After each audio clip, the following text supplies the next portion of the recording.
just across the Hudson River from Manhattan. Tonight, it's the Dallas Cowboys against the New York Giants. Two National Football Conference opponents. And let's take a look at the standings in the National Football Conference Eastern Division. Dallas on top with the Giants. They meet tonight. St. Louis is tied with them. They meet Washington tomorrow night. We'll also have that game for you. We'll be back with the action in a moment. Hello again, everyone. I'm Frank Gifford, and along with Joe Namath and O.J. Simpson, we're looking forward to what we feel will be quite a football game tonight. The Giants and the Cowboys, it's a rivalry that goes back 25 years. There have been some bitter contests. The Cowboys have dominated for 2 decades, but last year the Giants won 2. The Cowboys think that they played a principal role in knocking them out of the playoffs for the first time in 10 years. We will not promise you a thing of cosmetic beauty because these two teams don't play that way. They dominate on defense. That is the way they have started this season. We expect that tonight. But there will be some hitting tonight. And, Joe, these are 2 of the finest defenses thus far in the season. The Giants #1 in the National League, and, of course, the Cowboys #2 in the conference. That's right, Frank. That's why I look for a low-scoring game. Coach Bill Parcells this week told me that this Dallas defense, well, they bring everyone, both safeties at times, all the linebackers. He said every play looks like a jailbreak.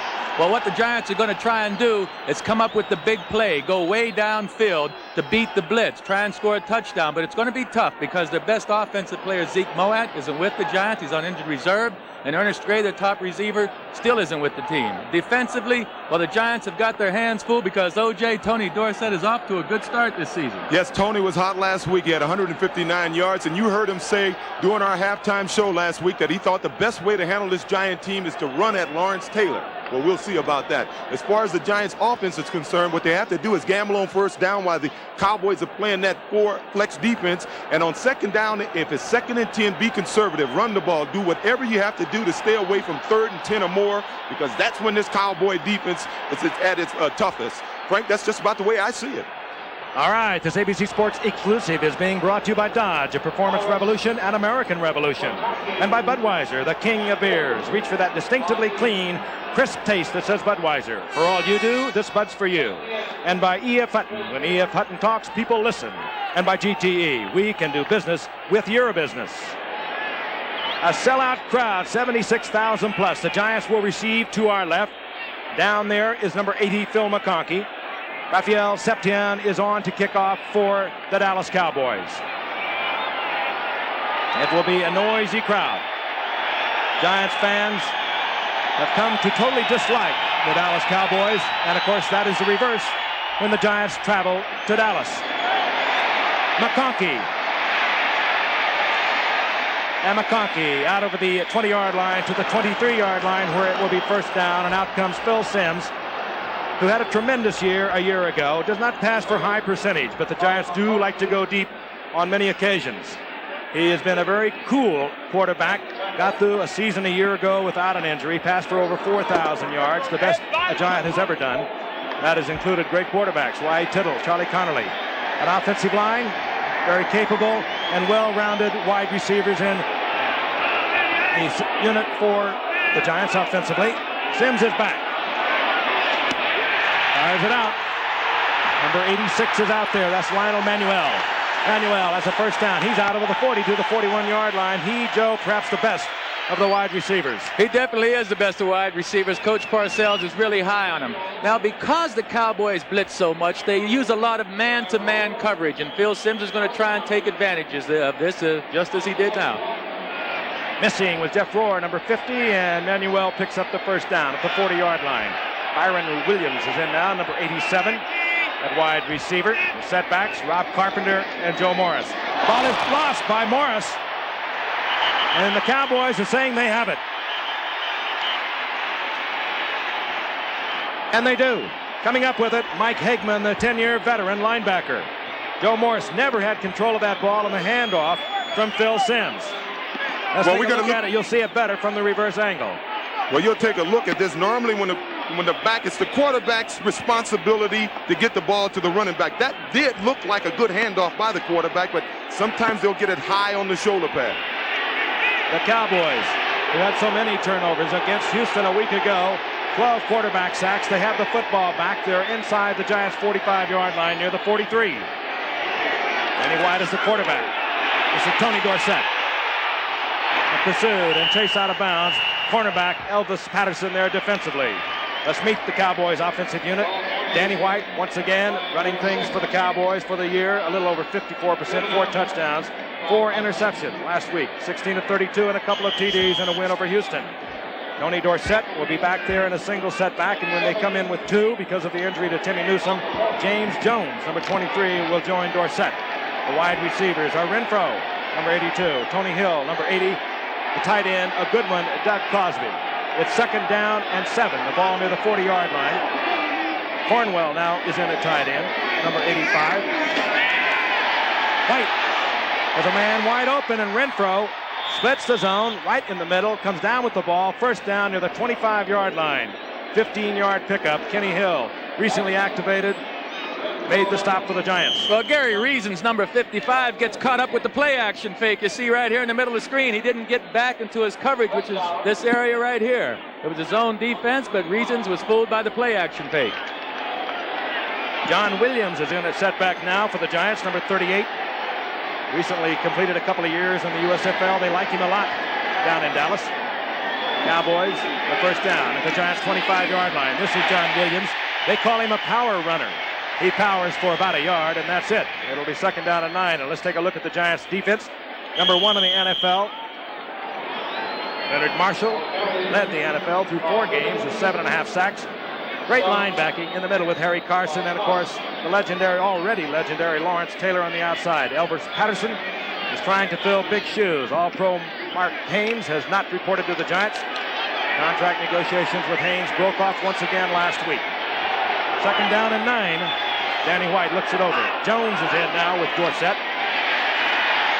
Pressure on White, but he whips it out to Jones. And Jones, who is a good receiver, he proved that last week with a key reception that kept a winning touchdown drive alive late in that game. Short of the 1st down by a couple, as Elvis Patterson was there defensively. Yeah, Elvis was there defensively, but what he did that last time was followed Mike Renfro into the secondary, and he left that short zone area open out to the outside. That's why they had a completion. You know, these defenses, they're both good defenses, but they're different defenses. Dallas runs a lot of blitzes. The Giants a lot of zone coverages without the blitzes. 3rd down and 3 from the shotgun. The Cowboys have had a tough time getting it into the end zone from in close. Danny White rifles one, gets it across the middle, gets it in there to his wide receiver, Mike Renfro, and Renfro will have the yardage for the 1st down near the 11-yard line. Mike Renfro, who came to the Cowboys a year ago to take up the slack with the retirement of Drew Pearson after being injured in an automobile accident. Played so many years for the Houston Oilers, and there is Tom Landry, now in his 26th year and tied with Don Shula as the 2nd winningest coach in the history of this game. Don Shula with a win today over Pittsburgh, the Miami Dolphins. They're tied at 246 wins. Bobbled, and the ball is loose. That was Dorsett being able to cover his own fumble just about the line of scrimmage. Let's take a look at it. I think the pitch is somewhat low. I think Tony still should have been able to handle that pitch. He kicked it with his knee. It's too bad because they had good blocking in front, and I think Tony had room to run. It'll be 2nd down and about 12. Was a loss of a couple. George Martin comes in. He's the pass rushing specialist for the Giants. He'll be up at the top of your screen, number 75. Curtis McGriff checks out. Danny White looks it over. Pressure on White, and White will go down. Carl Banks, the 2nd-year former 1st-round draft pick out of Michigan State, was there for the Giants, and the loss is all the way back near the 18-yard line. That's the 2nd time I saw the Cowboys keep Tony Dorsett in the backfield. One time to block Lawrence Taylor, and this time to block Carl Banks. Now, Tony is a competitive ball player, but the Cowboys aren't going to move the ball too well tonight if they're going to leave Tony in there to block Taylor and Banks. Well, you know, that's part of the Giants' philosophy. When they do bring a linebacker, they would love to get a running back trying to pass protect on him. Carl Poe comes in, wide receiver, rookie from Alabama State, number 81. The Cowboys very high on this youngster. He joins Tony Hill outside with Mike Renfro. You got to watch Doug Cosby down here, however, the big tight end. Blitz on again, White chased out of the pocket. Back of the end zone, all alone, Tony Hill. Back of the end zone, Tony Hill able to stay in bounds. Danny White had brought the defense up with a roll to the right, and Tony was there all alone. But Danny White certainly did the job here. He bought the time by running right. He was trapped back there and found the open receiver. Just a good play on Danny's part and a good play on Tony's part. Good concentration by Hill. Comes down with the touchdown, and the Cowboys are out in front. Early going in the first quarter. Raphael Septien on for the conversion. The drive is starting with a Giants fumble. Joe Morris near the 44-yard line of the Giants. And the Cowboys convert the turnover. They lead 7-0 as Tony Hill, with his 44th career touchdown, puts the Cowboys out front.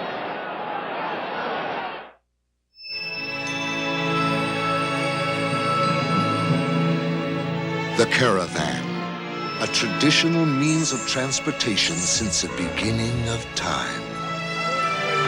But a journey as unmerciful as the desert sun. Fraught with the perils of uncivilized discomfort. But now, come discover a revolutionary alternative. The remarkable Dodge Caravan. You see, our caravan has room for heavy burdens or up to 8 people. It also comes with a 5-year or 50,000-mile protection plan. Experience the civilized features and the front-wheel drive of the caravan, and you'll agree, it has no equal under the sun. You're on your way. The world is opening its doors. I never understood when Mom made me clean my plate because there were places where kids were starving. Now I'm about to walk into a Dow laboratory to work on new ways to help grow more and better grain for those kids who so desperately need it. Yes, you can make a difference in what tomorrow brings. I can't wait. 'Cause Dow lets you do great things. The Lomax to Green tandem is the St. Louis Cardinals' firepower. Can the Washington Redskins shut them down? Live at 9 Eastern, it's ABC's Monday Night Football tomorrow.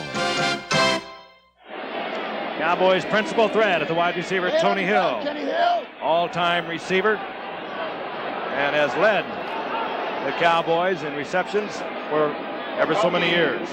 Scores from 18 yards out. Deep for the Giants is Phil McConkey, second-year Navy man with quite a story that we'll get to a little later on. Raphael Septien boots it. McConkey takes it at the 5-yard line. Big opening. And McConkey out to the 48-yard line.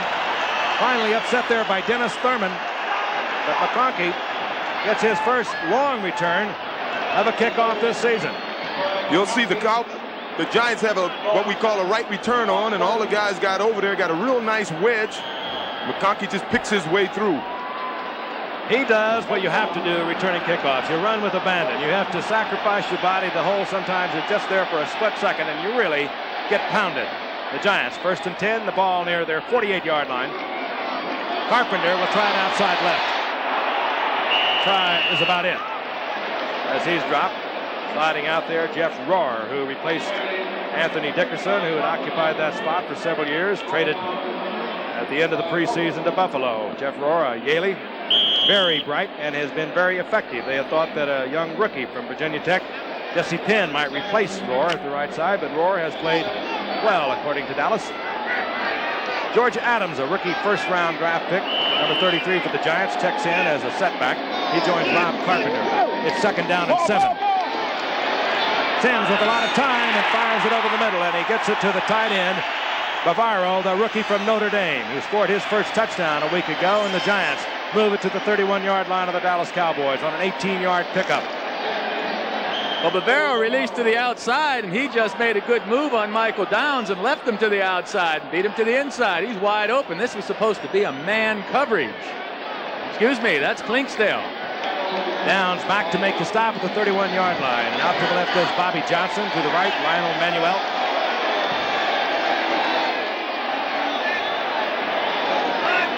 First down and 10. 10 with a little bit of a play action. Tries to hold the backs, and he fires, and it's complete to Manuel. And Manuel will have a Giant first down. He's near the 11-yard line. Perhaps the best of these outside receivers, Lionel Manuel. He puts on some pretty good moves. He'll be working as we pick up the action against Everson Walls. He'll give you a good move to the inside. He even looked to the inside, and you could see that he turned Everson Walls all the way around. Now, Walls is a great man-for-man defender, but when you get turned around, you're going to get beat, and the Giants get a first down. Near the 12-yard line. Adams stays in at setback. Carthen, number 44, is in there at setback for the Giants. And the rookie from Kentucky spins and twists down to the 7-yard line. Gain of about 6 yards. George Adams has had some tough sledding in the first game of the season against Philadelphia. He fumbled the ball in close inside the 5-yard line. Last week against Philadelphia, he gave up another Giants touchdown on a fumble inside the 5-yard line. But they know from his history, he is not a fumbler, a good, strong, solid running back, number 1 draft pick from Kentucky. He got 6 out of that, close to the 7-yard line. 2nd down and 4. Adams will work again to the 6-yard line. I think they came back to that play because George Adams feels that he should have scored on the play before. He just evidently just came into the game. He wasn't loose, and he ran into the back of his blocker, and if he would have had his head up, he could have stepped to his right and scored on the play. You saw him shaking his head after the first attempt. They came right back with him. The Cowboys shut it off. It'll be 3rd down and 4. Carpenter comes into the backfield. Carthen is out. Carpenter, a bit of a better receiver, out of the backfield. Bobby Johnson goes left. Manuel is to the right. The tight end is Bavaro on the passing down. Down, showing blitz, and they pick it up. Sims in pressure. He finally has to throw it away. They picked up Downs. He came right through the middle. Carpenter was able to pick him up, but Jeff Rohr closed in on Sims. What surprised me that time is they brought Carpenter in. Tony Galbraith is one of the best receivers of all time coming out of that backfield, and this is his forte, a 3rd down play, O.J. Why wouldn't they bring in Galbraith? Well, maybe they want to use him in the open field. All I am doing is speculating, but I like the game plan of the Giants at this point. They're throwing on 1st down. Yeah, I'm surprised both teams have moved the ball so well. These defenses are really good defenses, but looks like the offenses are getting up for this game. Atkinson is on for the field goal attempt at 23 yards. He missed one last week from the same distance. He does not miss this one, however. And the young rookie from Maryland, who has replaced an injured Ali Haji Sheikh, puts the Giants on the scoreboard. We're in the first quarter, 7:49 remaining. Strength, pride, tradition. For centuries, the Clydesdales have been known as a special breed. Today, the Clydesdales symbolize Budweiser's dedication to quality, superior ingredients, exclusive beechwood aging, and a distinctively clean, crisp taste only Budweiser can offer. Quality taste, because this Bud's for you.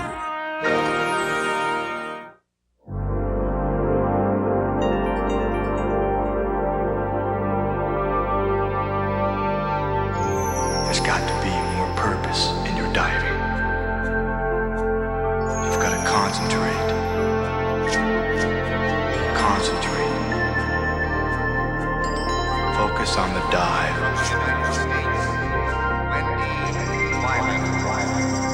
It's not enough to do many things well. You want to do one thing, the best. That takes determination, concentration, purpose, everything for one thing.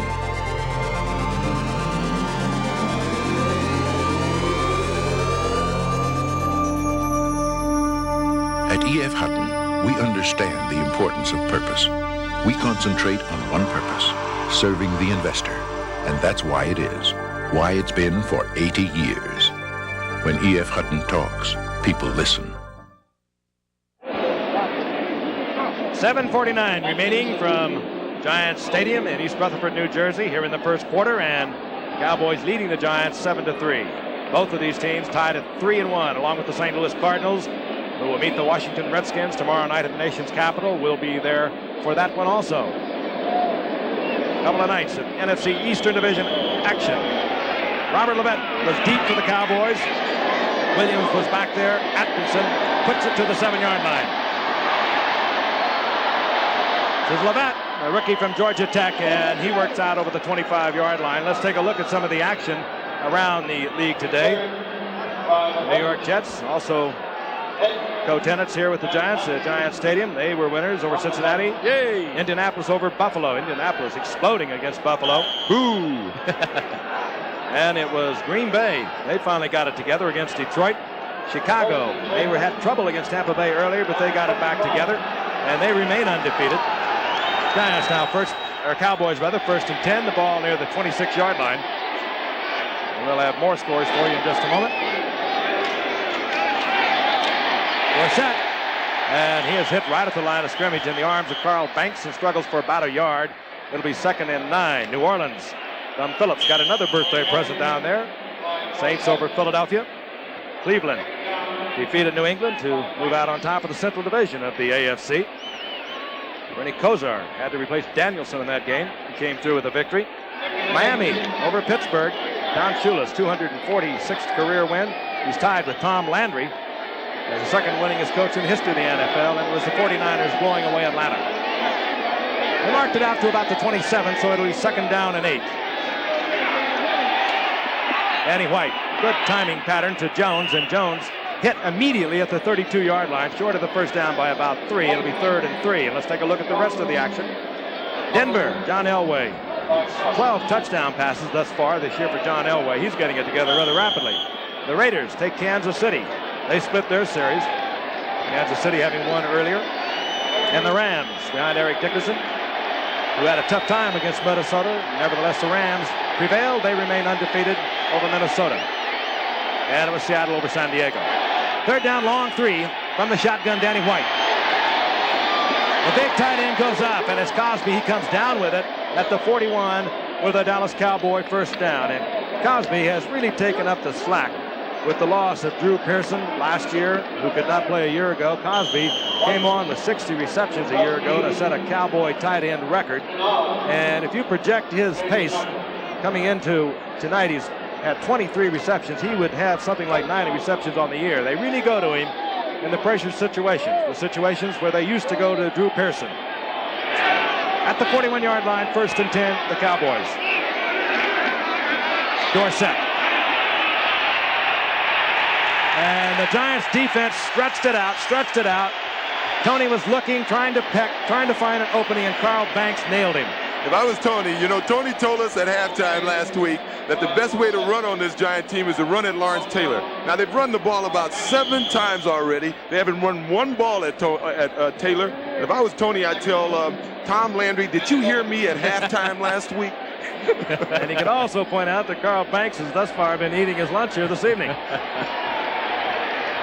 All right, it's 2nd down and 11. They've marked the loss inside the Cowboys' 40-yard line. Giants do not go with the blitz. Pressure on Danny White, and he tries to go with the screen. I believe that the Cowboys were anticipating the blitz. They didn't get it. Giant linebackers were right there with Dorsett, and Danny White just really had to put it into the turf. 3rd down, long yardage. That was really good defense by the Giants that time. A couple of minutes ago, though, we were talking about Doug Cosby. What really impresses me about Doug is his capabilities and ability to get off the line of scrimmage. These teams' defenses know they must stop him, but yet he avoids the bump at the line of scrimmage. 3rd down and 11. Tony Hill up at the top of your screen. Carl Poe split to the left along with Mike Renfro. Now the blitz comes. They all come. And Danny White had to hurry a pass attempt to Tony Hill.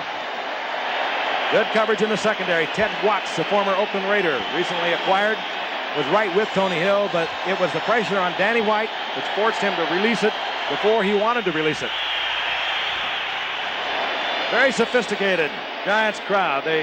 Most of them have had their season tickets for decades. They are a hot item around the New York area, and they applaud the defensive unit of the Giants. You had a quick look at Phil McConkey as Mike Saxon, the 2nd best kicker in the NFC. Behind the Giants, Sean Landeta is on to punt for Dallas. Saxon puts it high, it doesn't turn over, and McConkey settles in at the 24. And is buried at the 24. So the Giants trailing 7-3 with 4:45 remaining in the first quarter. drop their offensive unit back out onto the field, and we'll be back with more action in just a moment.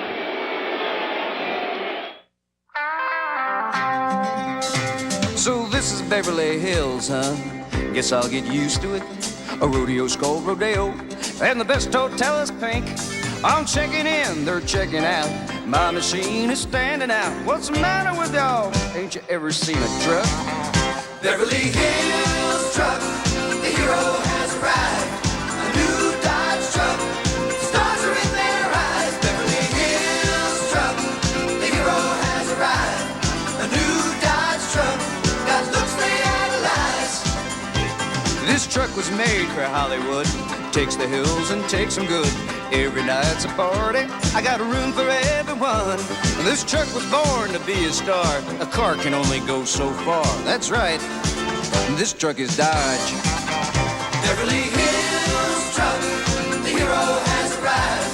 A new Dodge truck, stars are in their eyes. Thanks a lot, Citibank. You had to make your Visa and MasterCards better than other banks. Only your cards offer city dining. Saves my boss and his wife 20% at restaurants all over town. So now he can take a bunch of the guys out to dinner. But he still can't take his mind off of work. All right, boys, let's all step up to the plate. Dig in.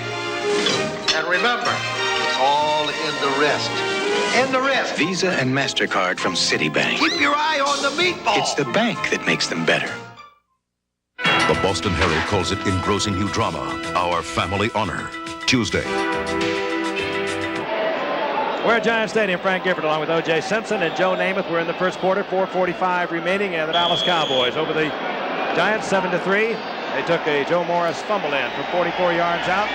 18-yard touchdown pass. Danny White to Tony Hill. The Giants got a 23-yard field goal for their 3 points from Jess Atkinson. 1st and 10, the Giants. Bill Sims, down he goes. He's sacked back inside the 20-yard line. Ed Jones was there first. Too tall, getting there. Now, this is what I was saying in the opening. This is when the Giants will have to get conservative. This is where the Dallas defense is at its most dangerous. And I think if I was the Giants, I'd run the ball or throw a very safe, short pass now. You know, I could just see Warren Moon down in Houston sitting back watching tonight, nodding total approval, O.J. They got to him 12 times last week, tying an NFL record for an NFL defense in sacks. That was a loss of 5. It's 2nd and 15, and conservative it is. Joe Morris. And he breaks a tackle and stays on his feet to the 30-yard line. Good running by the former Syracuse All-American. Jeff Rohr made the stop, but that was an 11-yard pickup. And this little man, who stands 5'7" and 195 pounds as we look at him, bettered all the marks of Jimmy Brown, Larry Zonk, and Floyd Little at Syracuse. And this is why. He's strong. He's powerful. He does wear down a little bit later in the game, but when he is fresh, he is dynamite. He gets a bunch of it back. It's 3rd down and 3. The ball out over the 30-yard line. Galbraith is in there. Good receiver out of the backfield. He's in there with Adams. But the ball goes to Johnson, and he'll have 1st down yardage out to the 40-yard line in the arms of Ron Fellows, who pursued him all the way from the left cornerback position. Well, it looks like Dallas is trying to cross up the Giants, but it's not working. Dallas normally would blitz in that situation. They have been during this early part of the season, but that time they just used a 4-man rush and played his own defense. Bill read it nicely. 3:15 remaining in the first quarter. Both teams 3-1. The St. Louis Cardinals are 3-1. They'll be in Washington tomorrow night with the Redskins, who are 1-3 and in desperate trouble. And we'll be there also. Sims on 1st down. Wide open. And he fires the completion, gets it downfield. Once again, he gets the ball to Bobby Johnson. And Johnson will have yet another 1st down on 14-yard pickup. The offensive coaches from the Giants are doing an excellent job. They got this Cowboy defense figured out. And what we just saw there was Phil Simms rolling a little bit to his right. He'll do that to try and get away from the backside pressure of the blitzes. That last time Mike Hegman came with the blitz to his side, but he was still able to complete the pass. Iron Williams, number 87, and a wide receiver. Top of your screen. Handoff is to Morris. And Morris surges forward to the 43-yard line. Pickup of 3. It'll be 2nd down and 7. You know, Frank, I heard you mention this sophisticated crowd here at Giant Stadium. Well, I can remember a few years ago when the Jets and the Giants used to play football games, and I tell you, they were anything but sophisticated when we played against them. Sophistication in the eyes of the beholder, Joe. They've also been known to hire airplanes and circle the field, threatening to dive bomb it when they were unhappy with various coaches. Giants with a 2nd and 7. Sims has a great shot to Bavaro. The rookie from Notre Dame does not hold on. He hit him right in the hands, held it a long time, and paid for it. I want to remind you live at 3 o'clock Eastern from State College, Pennsylvania, Saturday on CFA College Football. Unbeaten National Powers get it together with 7th-ranked the Nittany Lions of Penn State take on 8th-ranked Alabama. Coverage begins live at 3:30 Eastern with College Football Today Saturday here on ABC. And you're going to watch a couple of real powerhouses. Unbeaten Penn State, unbeaten Alabama. 3rd down, 7 from the shotgun. Sims looks it over and changes it off. A little rolling pocket for Sims. And Sims held it as long as he could until Bates was right in his face. He tried to get it deep to Manuel. Incomplete. It'll be 4th down. And this is where they miss an Ali Haji Sheikh because they genuinely could try a field goal. Ali Haji Sheikh has made field goals from 56 yards. But they have to bring the punter in, Sean Landetta, who is leading the National Football Conference. Acquired from the Stars of the USFL after a great 2-year career there. Replacing a very popular Dave Jennings, who is now kicking for the Jets. It's like a soap opera, the punting story with the Giants. You had a look at Gonzalez, the rookie from Bethune-Cookman, who settled for a fair catch near the 17-yard line for the Dallas Cowboys. 2:11 remaining here in the first quarter. The Giants and the Cowboys getting it on as they have for nearly a quarter of a century in a bitter rivalry. He's just an innocent guy looking for a little fun. Hi, this is Paul Hackett. We met earlier tonight. Hi, maybe you should come over, Paul. But before the night's over, he's going to be picked up, pushed around, put on, wrung out, flung out, strung out, pawed, punked, plastered, and papier-mâché. What have I done? Just a word processor. It could only happen after hours. Rated R. Now at select theaters, coming soon to additional locations.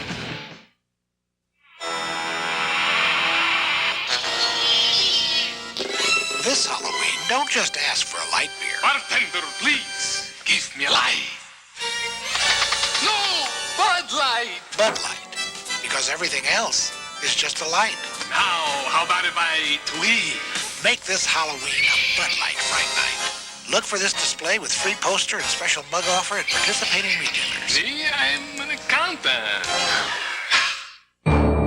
There's something special on the horizon. American Airlines Ultimate Super Savers. Incredible low fares to over 90 cities throughout the continental U.S. and Canada. Discounts up to 70%. Fares from $44 to $151. Call American Airlines for an Ultimate Super Saver before another day passes you by.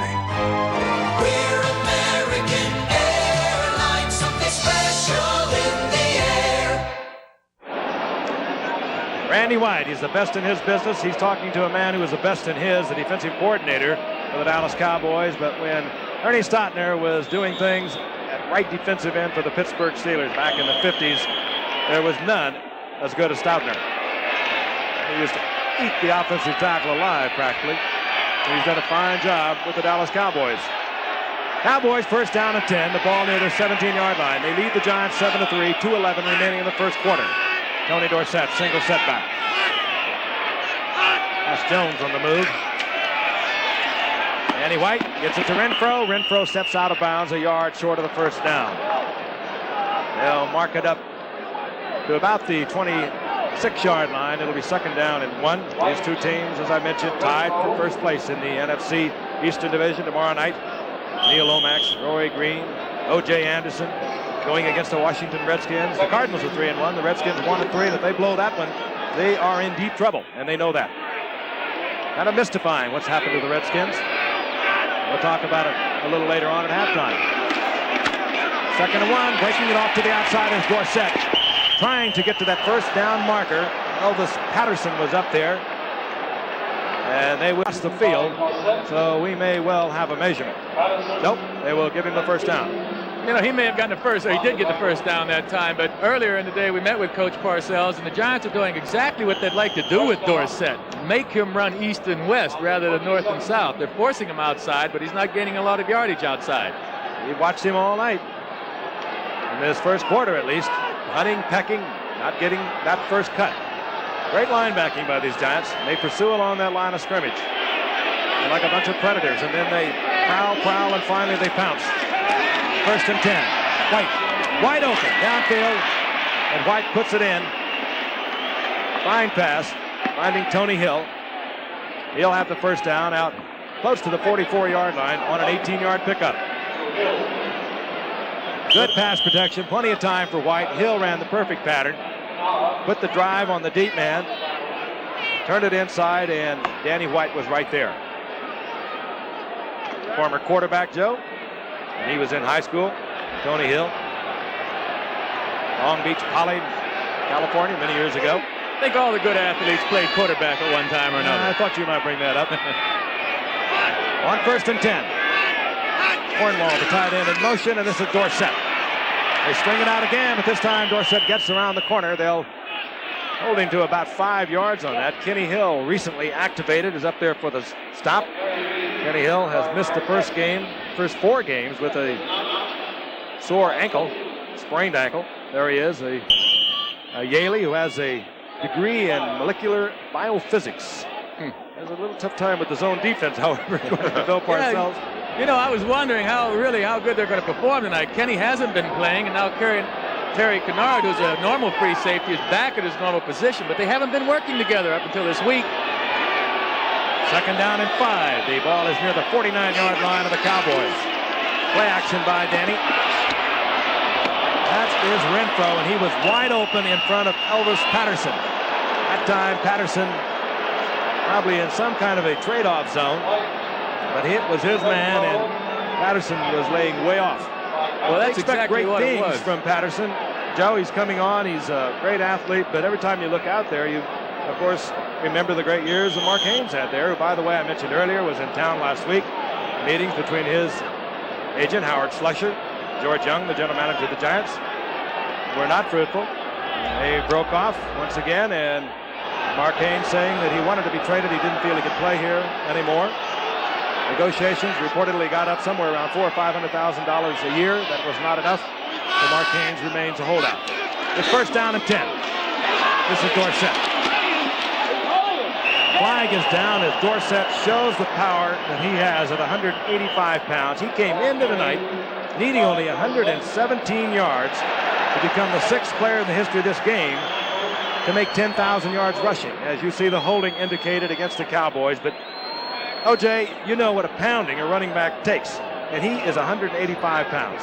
Well, tell me about how he does it. Well, he does it with quickness, obviously, and he's a heads-up smart runner, and for the last 9 years, he's played on one of the better teams. Holding, offense, number 82. First down. He played on one of the better teams in football, and the way they run things here in Dallas, he hasn't taken the pounding on 3rd and 1. You know, that's what shortens the life expectancy of a running back, those 3rd and 1s, those short yardage situations, and over the years, Tony hasn't had to carry the burden of that. First down and 20 now. Final seconds of the first quarter ticking off. They may not get this play off. And they will not. Well, the first quarter ends with the Cowboys leading the Giants 7-3, and we'll be back with second quarter action. The Cowboys have a first down and 20 at the 44 of the Giants. Life's not always easy, and no one said it's fair. Nobody is better prepared to help you manage the new health care than an old friend. But you can find some peace of mind when you hold on to the one that cares. Carry on with the life you're living. Carry the caring card. The Blue Cross and Blue Shield card.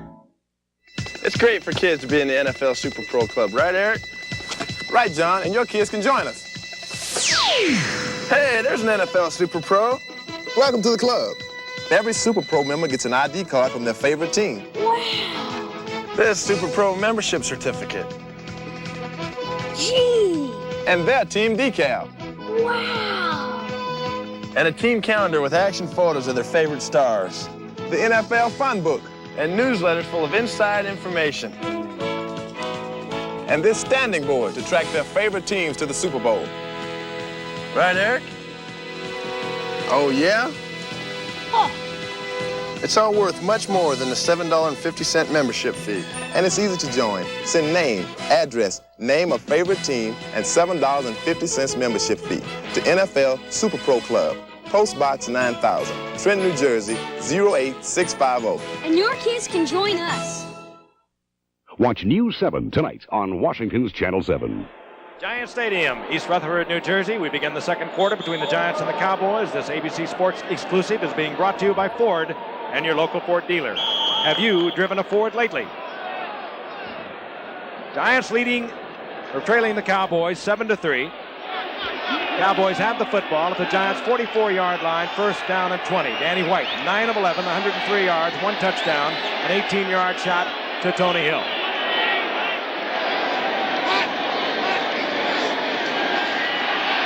Out of time for Danny White. James Jones. And he moves inside the 40 to the 37-yard line. It'll be second down and 12. Dickerson today, we read off those scores a while ago. We mentioned he struggled a little bit. 25 carries for how many yards, O.J.? 55 yards. That's not a typical Dickerson day against Minnesota. Well, I they figured did a job on him. I figured he'd have a couple of tough weeks after, missing training camp. But starting next week, he should start looking like Eric again.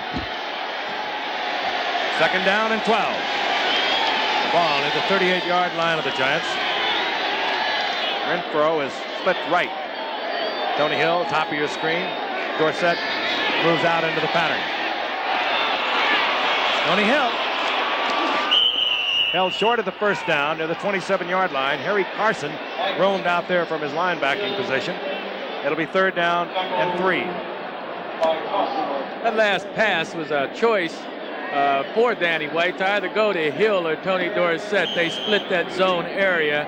And, of course, Hill was open in between Harry Carson and Lawrence Taylor. And the strategy being, of course, I think you saw a good shot of it on your screen, good coverage of it. Had Tony Hill been covered, they would have got that ball to Tony Dorsett. A couple of pretty powerful weapons. Third and 3 from the shotgun. The Giants showing blitz. They drop out of it. Good shot. Danny White connecting up with Tony Dorsett. He'll have a first down near the 26-yard line. Dorsett, 159 yards rushing last week against Houston. Now they're using him as a pass receiver. That's Lawrence Taylor trying to stay with him. A difficult job for anyone. And Tony did the exact right thing to do. What you want to do is lean into that linebacker. And when Lawrence pushed him, he actually helped Tony to get to where he wanted to go. And he got there for the first down. Inside the Giants' 22-yard line. Now John Williams comes in. USFLer. With Michigan and then Oakland. Williams is hammered right at the line of scrimmage. Lawrence Taylor is there reading it all the way. He might have got a yard out of it. Let's watch Taylor. He does things other people can't do. Well, he has a free read on that. He's reading that tackle. The minute that tackle blocked down, he didn't see the the running back come out, so he just folded right down the backside of that linebacker, and he was there when the runner got there. So quick, so fast, so strong. Lawrence Taylor had a remarkable career, now in his 5th year here at the Giants. Less than a yard, so we'll call a second down and 10. Crowd getting into it. Jones pops it up the middle. Or Tony Dorsett, rather, and that's the one you spoke of. O.J., you said you thought they'd like to break him through the middle. And that time he busts through, gets down to about the 11-yard line. He'll have first down yardage or very close to it. Let's take a look at it. It's a real nice pop in there, real nice blocking. There was no linebacker in there. Now, Tony surprised me there. Tony, he lives for those one-on-one situations, and Terry Kennard came up there and made a touchdown-saving tackle. That was a heck of a block by Glenn Titan, sir, the left guard. He pulled in a trap play that time, made a terrific block. The measurement. First down, Dallas. 12-yard line of the Giants. And this drive started on the 17-yard line, so this could change one of our statistics. And impressive statistics for the #1 defense in the NFL through 4 games, that of the New York Giants.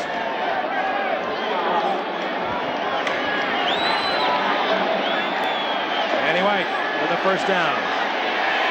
Splits Tony Hill to the left. Now he'll put the other wide receiver, Renfro, in the slot. Top of your screen. Dorsett. And Dorsett gets inside the 10 to about the 8-yard line. Gain of 3, 4.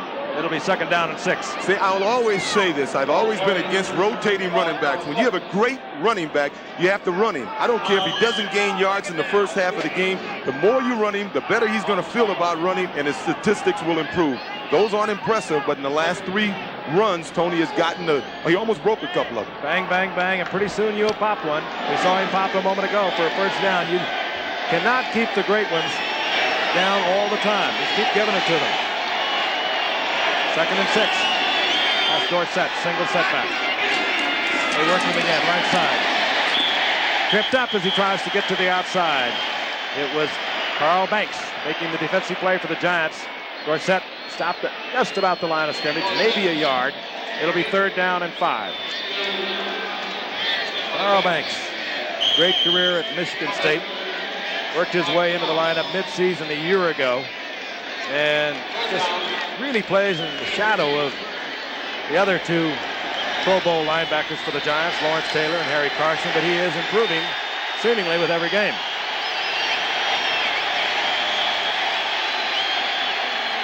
Well, they have marked it at the 8-yard line, so it's third down and 6.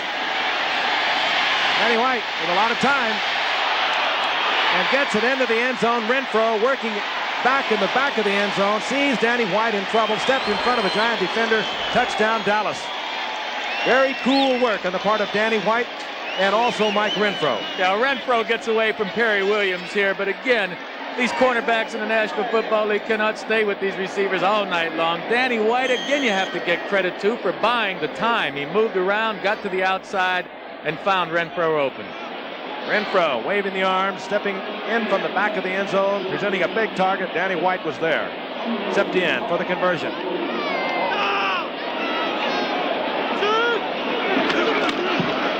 Ogaboon, the backup quarterback, places it down. Septien makes it a 14-3 ball game. Danny White with a pair of touchdown passes. Renfro with the latter one.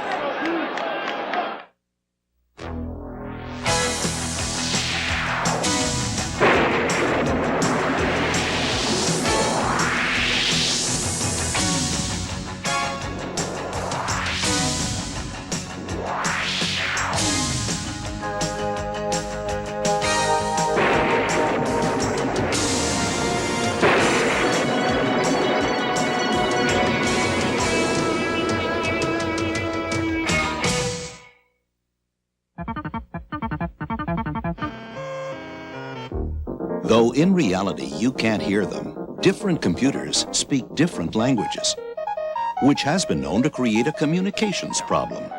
That's why more and more companies are hooking up to our international Telenet network. Telenet enables different types of computers to speak the same language. G. No, GTE.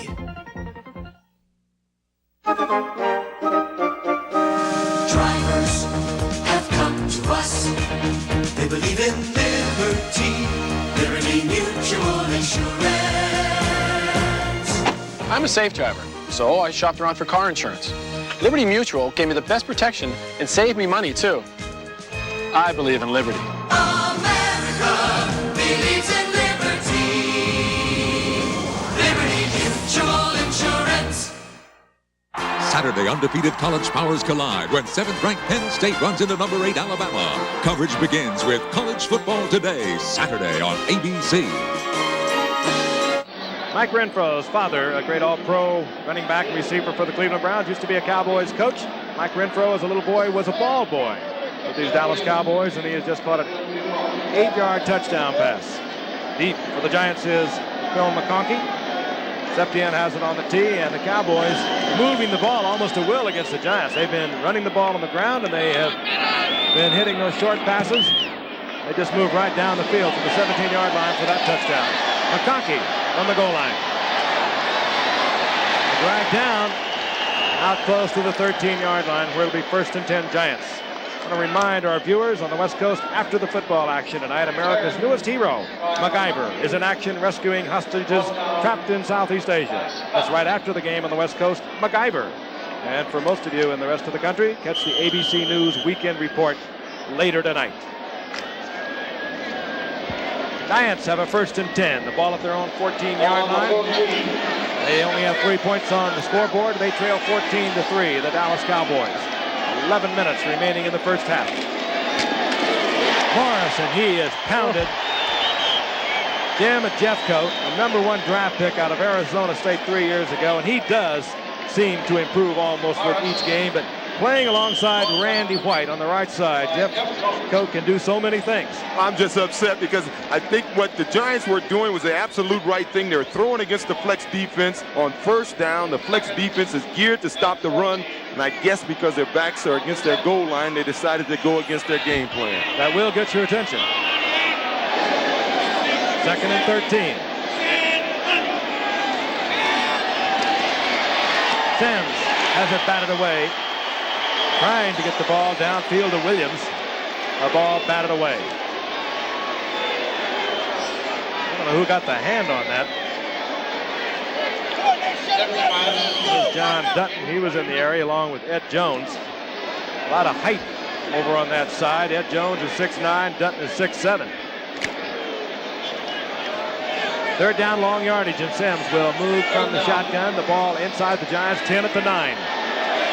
Galbraith in the lineup, number 30. We've already talked about him, working out of the backfield as a receiver. McConkey, and he comes down with a Giant 1st down out over the 35 to the 37. The youngster that we saw, remember OJ a couple of years ago? He had served his time after graduating from the Navy 4 years. The Navy people watched him during preseason. He had to go back and serve in '83. Came back a year ago and made this team, and he has just made a big 1st down between the Dallas defense out to the 36-yard line. One of my favorite stories, a kid who was in the Navy, suffered from chronic seasickness, so he would take the helicopter up and circle the aircraft carrier until he got over being sick, and then he'd come back down. Giants with the 1st down. Trailing 14-3. Sims wants a big one, trying to get it deep. And in and out of the hands of Manuel. I don't know whether he would have been in bounds. They were trying to beat Everson Walls. Everson Walls does not have great speed, but he has tremendous instincts. And this was a pretty well thrown pass here. Everson just makes a heck of a play. Now this is one of the things the Giants are going to try and do occasionally is get deep, especially when Dallas shows the all-out blitz. The Giants may keep both of their offensive backs in to help pick up the blitz and just send 2 wide receivers down the field. 2nd down and 10. Adams, number 33, the rookie from Kentucky, is in with Maurice Carthen at setback. Sims has the time. Bobby Johnson. And it's the Giants' 1st down inside Dallas's 30-yard line. Michael Downs chased Bobby Johnson down. 33-yard pickup. Cool play by Sims. He was under a lot of pressure. He was under a lot of pressure, and he waited just until he opened up. Broke it right underneath the zone defense, and Bobby's on his way. What they did is the other receiver on that side cleared out the zone defense so Bobby could get underneath it without any coverage. Good receiver for the Giants. They got him as a free agent a year ago because most of the NFL teams thought that after he had graduated from Kansas, he had made a USL commitment. He had not. And the Giants have got a lot of mileage out of him. On 1st and 10, Sims is back. Open is Manuel, and Manuel comes down with the football inside the 15-yard line, working against Everson Walls. And this youngster has really improved. A 7th-round pick a year ago. They didn't even use him much until mid-season, and he wound up with 33 receptions, and coming into the night, he was a leading receiver in average per catch in the NFC. He perhaps has the best moves of all the Giant receivers. He gets the 1st down inside the 15-yard line of the Cowboys. Carpenter and Adams are the setbacks. Sims had a man open in the end zone. It was Johnson. He overthrows, and he knows he has overthrown it. Oh, he had him open. The entire offense, well, all of the receivers anyway, flooded the right side of the football field, and that cleared all the defenders out of the way except for Ron Fellows, and actually Phil just missed him. I was just getting ready to say that Phil Sims is having a good game tonight so far statistically. People are saying, well, he's only completing 40-some% of his passes coming into this game. Well, again, they're without Moab. They're without Ernest Gray, and they do like to throw the ball downfield. They don't throw many of the dump-off stuff, or much of the dump-off stuff. Williams is in. Wide receiver splits to the left. Manuel, top of your screen. The Cowboys are showing blitz, and they come with it. Sims does not have a chance, and down he goes. And this is what the Cowboys did last week to the Houston Oilers. Moon. That was Michael Downs on the blitz. Hagman was coming. Rohr was coming. And the Giants just had not enough people deployed to pick it up. Yeah, well, I'm pretty sure Sims read it. In fact, I'm sure Sims read it, but Lionel Manuel didn't read it. Phil tried to get the ball out to the right side. See, that's what the Cowboys do. They make the receivers and the quarterback sight adjust their patterns, and when they have a 2nd and 10 or 12, they'll let them complete the 8-yarder, but they'll tackle them on the spot. They're forcing the receivers to read the blitz as well as the quarterback, and the receivers foul up now and then. 3rd down, 16. This drive began at the Giants' 14-yard line. And Phil Sims looks at that defense of the Cowboys. They have 3 down linemen. He didn't like what he saw. He used the Giants' timeout. We'll be back in a moment. Just a little north of Boston, in the old town of Marblehead, is a place where only local people used to eat. But the scallopini and the scampi were so good that word soon got out that a night in Rosalie's was like a night in Milan. But if you go there, remember, bring a big appetite and bring your Visa card. Because at Rosalie's, they don't take no for an answer, and they don't take American Express. Visa, it's everywhere you want to be.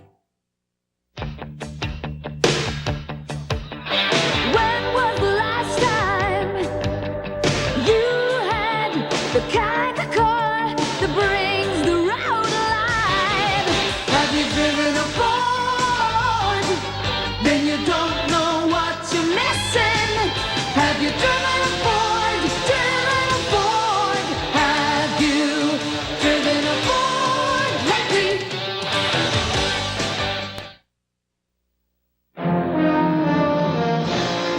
Trail boss on a cattle drive. You put in long days under the big sky, and when the work's over, you head for the mountains. Bush. Head for the beer that goes down smooth as a mountain stream. Brewed the natural way, so it's always as smooth as its name. Bush. Head for Bush beer. Head for the mountain. Back at Giant Stadium, midway through the 2nd quarter, we're going to pause 5 seconds and allow our stations to identify themselves.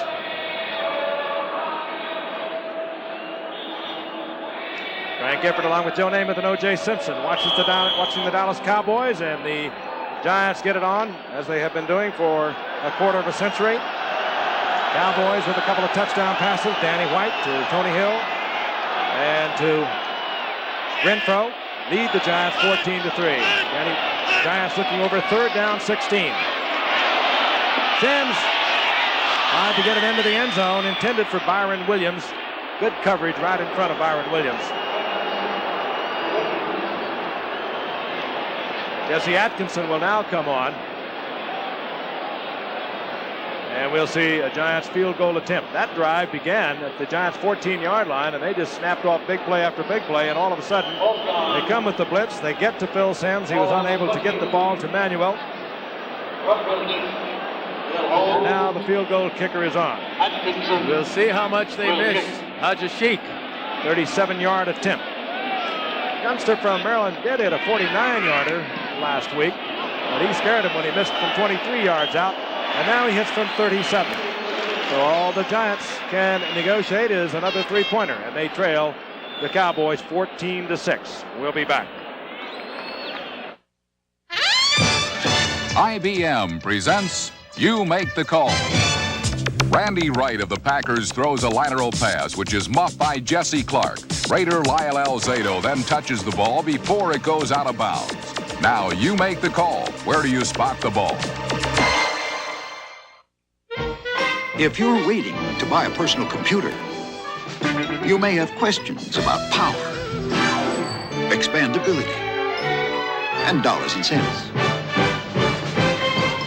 For the complete answer, take a close look at IBM. An IBM PC runs thousands of programs, expands easily, and prices are better than ever. So don't wait.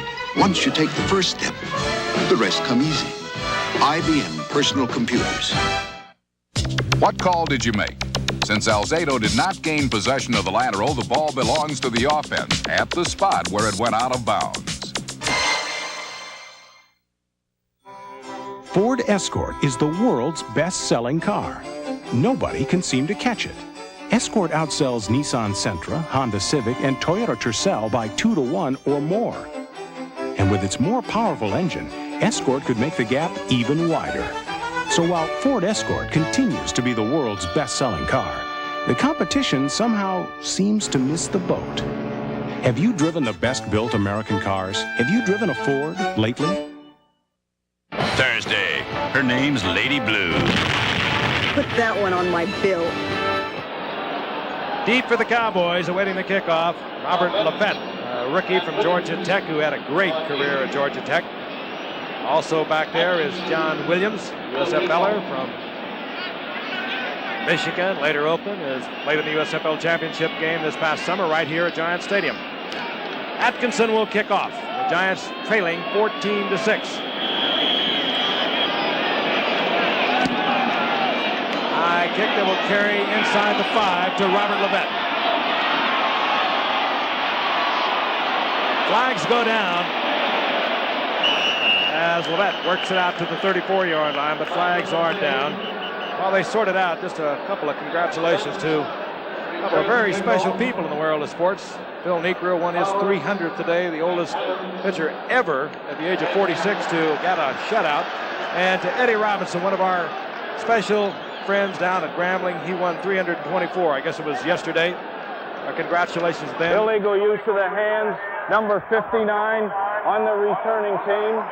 First down. And Eddie Robinson becomes the winningest college coach in the history of the game, replacing, I know, one of your dear friends, the late Bear Bryant, Joe. Yep. You know, I saw Coach Robinson on television today, and he said, you know, the record is great. The players did it, of course. But one of the things he's really proud of is being at Grambling for 44 years. He thinks that's pretty remarkable. That having the same wife for 44 years. Maybe that's why he looks 44 years old. Young-looking man. First and 10 Dallas. They lead the Giants 14-6. The ball near the 12-yard line. Whistles blow. Something was out on the field, and they now have cleared it up. Our referee tonight is Chuck Heberling.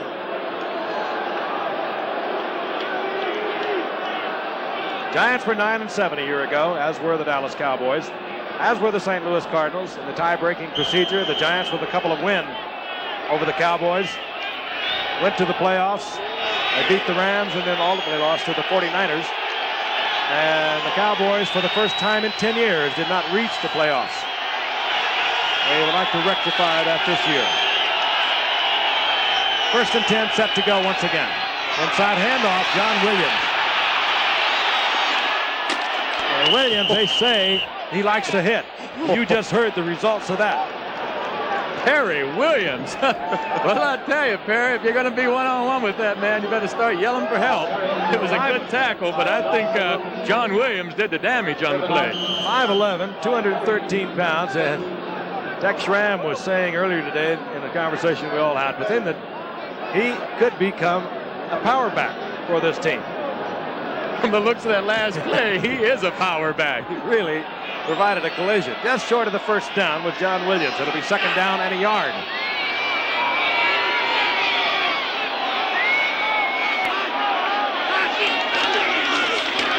Dorsett, big opening. And Dorsett just explodes out to the 35-yard line, and this is what the Cowboys love to do. They like to pop him in the middle, and he can get yardage so quickly. Well, that was in the middle, but it was a little bit to the left, to the side of Lawrence Taylor, and that's the first 2 times tonight that they've run to Taylor's side, and they're averaging about 10 yards a run over there. So Dorsett is hurting as we look at him. And let's look at OJ. He's wearing something on his back, a big pad. He has a fractured transverse process from a couple of weeks ago, and he is in pain right now as we look at that run once again. Oh, Tom Rafferty just threw a terrific block on Jim Burt. Give Tom Rafferty credit for that hole. They continue to look at Tony Dorsett. That's what he needs for 10,000 yards to become only the 6th player in the history of this game to do so. He has been so tough, so strong over his 9-year career. And as they continue to look at Dorsett, we'll remind you once again that we'll be flying to the nation's capital immediately after tonight's game. For this meeting, the Cardinals against the Redskins. The Cardinals, of course, 1-3. They are tied with the Giants and the Cowboys into tonight's game. And the Washington Redskins, my, how they have struggled. We saw them against the Cowboys in the first game of the season when they lost to the Cowboys, and they have struggled ever since. They were 1-3. Let's take a look at it once again. I don't know if this is his back. I think he's sort of stretched out when he goes down, and he could have just fallen on the ball. It was Kenny Hill right on top of him, and that happens so frequently if you're a ball carrier. You know that when you and whoever tackles you come down together on the ball, it can really smart. It can take the wind right out of you, and we suspect that maybe that is what has happened to Tony Dorsett. We'll try and get a extensive report from the bench, but Tony is out of the game, and Robert Levette, a rookie from Georgia Tech, is in.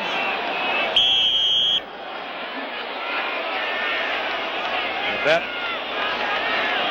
the 4th-round draft pick, rushed for over 4,000 yards in a great career at Georgia Tech, so they're giving up quite a deal when they bring Tony Dorsett out, but Levette is also a fine running back. Danny White. This is James Jones. And Jones just short of another Cowboy first down near the 43-yard line. Here's a youngster that has been around 5 years but has played so little over the past 2 years because of knee problems. He can do a lot of things. He's a good receiver. They got him in the 3rd round in 1980. Literally has played hardly any over the last 2 years because of knee problems. Timmy Newsome, as I mentioned at the top of the telecast, the man who replaced Ron Springs at the fullback position for Dallas, is injured, unable to go tonight. So James Jones has been working in Newsome's spot. Now Newsome is out. Dorsett is out. We have Levette and Jones, the 2 setbacks. 2nd and 2. This is Levette. And he'll have a first down. He's up close to midfield in the arms of Lawrence Taylor. 5:30 remaining in the first half. The Cowboys on top 14-6. You know, Joe, I don't think I've seen the Cowboys run so many play-action passes. I guess it's because of the heart and soul of this Giant defense is their linebackers, so maybe they're trying to hold them and take advantage of the linebackers. That's exactly what they're doing. They're holding the linebackers with the play-action fakes. That's the first down the last time they got 8 yards because Gary Reasons got caught up reading the fake. White is completed. His last 8 passes. He's 14 of 16. He's got a hot hand. 141 yards and 2 touchdowns. On first down. Gets it out to Renfro. And the short underneath route does not get the first down, but it brings the Cowboys to the Giants 43, where it will be 2nd down and a long 2. Now, Joe, wouldn't you say in a zone defense, now that's a typical example of a pass that it's difficult for a cornerback to prevent. A linebacker has to get there and get in the way. He has to get underneath help from the linebacker or the strong safety. I'll tell you, I'm really impressed with whomever's calling these Dallas Cowboys plays. Tom Landry calls the Dallas Cowboy plays. And he has just sent Tony Dorsett back into the lineup. So as we speculated, it was the wind knocked out of him from falling on the football.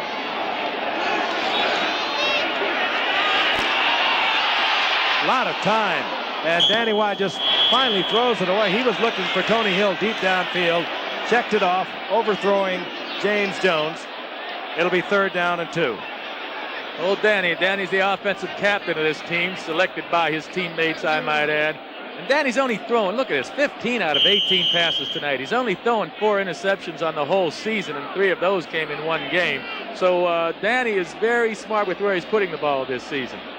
That's hot. 15 out of 18. And I think two of them were throwaways. At least the last one we know was a throwaway. The Giants have held their opposition's quarterbacks to 48% completions thus far this year, and Danny White is making a rapidly making a myth out of that one. Blitz is on. Danny White gets it off, and Tony Hill is there. Good read by White. Got a Giant right in his face. Tony Hill was reading with him, and it winds up with a Cowboy first down inside the 35-yard line. 11-yard pickup. There's some hammering going on tonight. These two teams really do not care a whole lot about each other. Dexter Clinkscale made some rather interrogating remarks about the Giants this past week. Said the defense can take them where they want to go, the special teams can take them where they want to go, and the offense can keep them from getting there. Said that to a bunch of gathered newsmen. These are things that usually are not said. On 1st and 10, Dorsett. And he hammers to the 31-yard line, gain of a couple. It'll be 2nd down and 8. I think the feelings up here are just about the feelings that you have when you go to Texas Stadium with a Giants team. It all began so many years ago when the Giants dominated the Cowboys in their early years. The Cowboy franchise began in '60, and the last time the Giants were favored, and they're favored here tonight, was back in 1965 when Don Meredith brought the Cowboys into Giants Stadium, produced a 35-22 victory, I think it was, with 3 touchdown passes. That was the last time the Giants were favored in the series. 2nd and 9. Danny White. Great shot. Gets it to Renfro. Renfro doing a number on Perry Williams. Took him deep on a fly. Williams was turning into a sprint with him, and all of a sudden Renfro is back, and Danny White read it beautifully and got it to him. Danny read it and got it to him on time. This is a beautiful timing pattern here. These guys practice this thing day in and day out. And it'll be 1st down once again, Dallas at the 15-yard line. Danny White with a hot hand tonight. One of the reasons Danny's getting so much time is that when Dorsett is in the game, he's doing a pretty fair job of picking up the blitzing linebacker. They'll get the 2-minute warning, and Danny White will go over and meet with head coach Tom Landry. We'll be back in just a moment.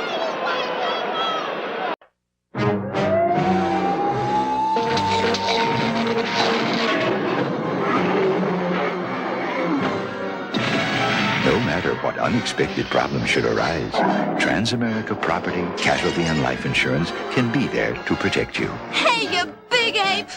Who's gonna pay for this mess? Transamerica. Insurance, finance, manufacturing, transportation, innovation. The power of the pyramid is working for you. You can manage your business with the Tandy 6000 from Radio Shack, a powerful multi-user system that allows your office to work together by sharing one computer with word processing and data processing for strategic planning and control. Information sharing is essential for success, and the Tandy 6000 gives you a wealth of information for sound business decisions. Tandy computers, in business, for business, only at Radio Shack Computer Centers.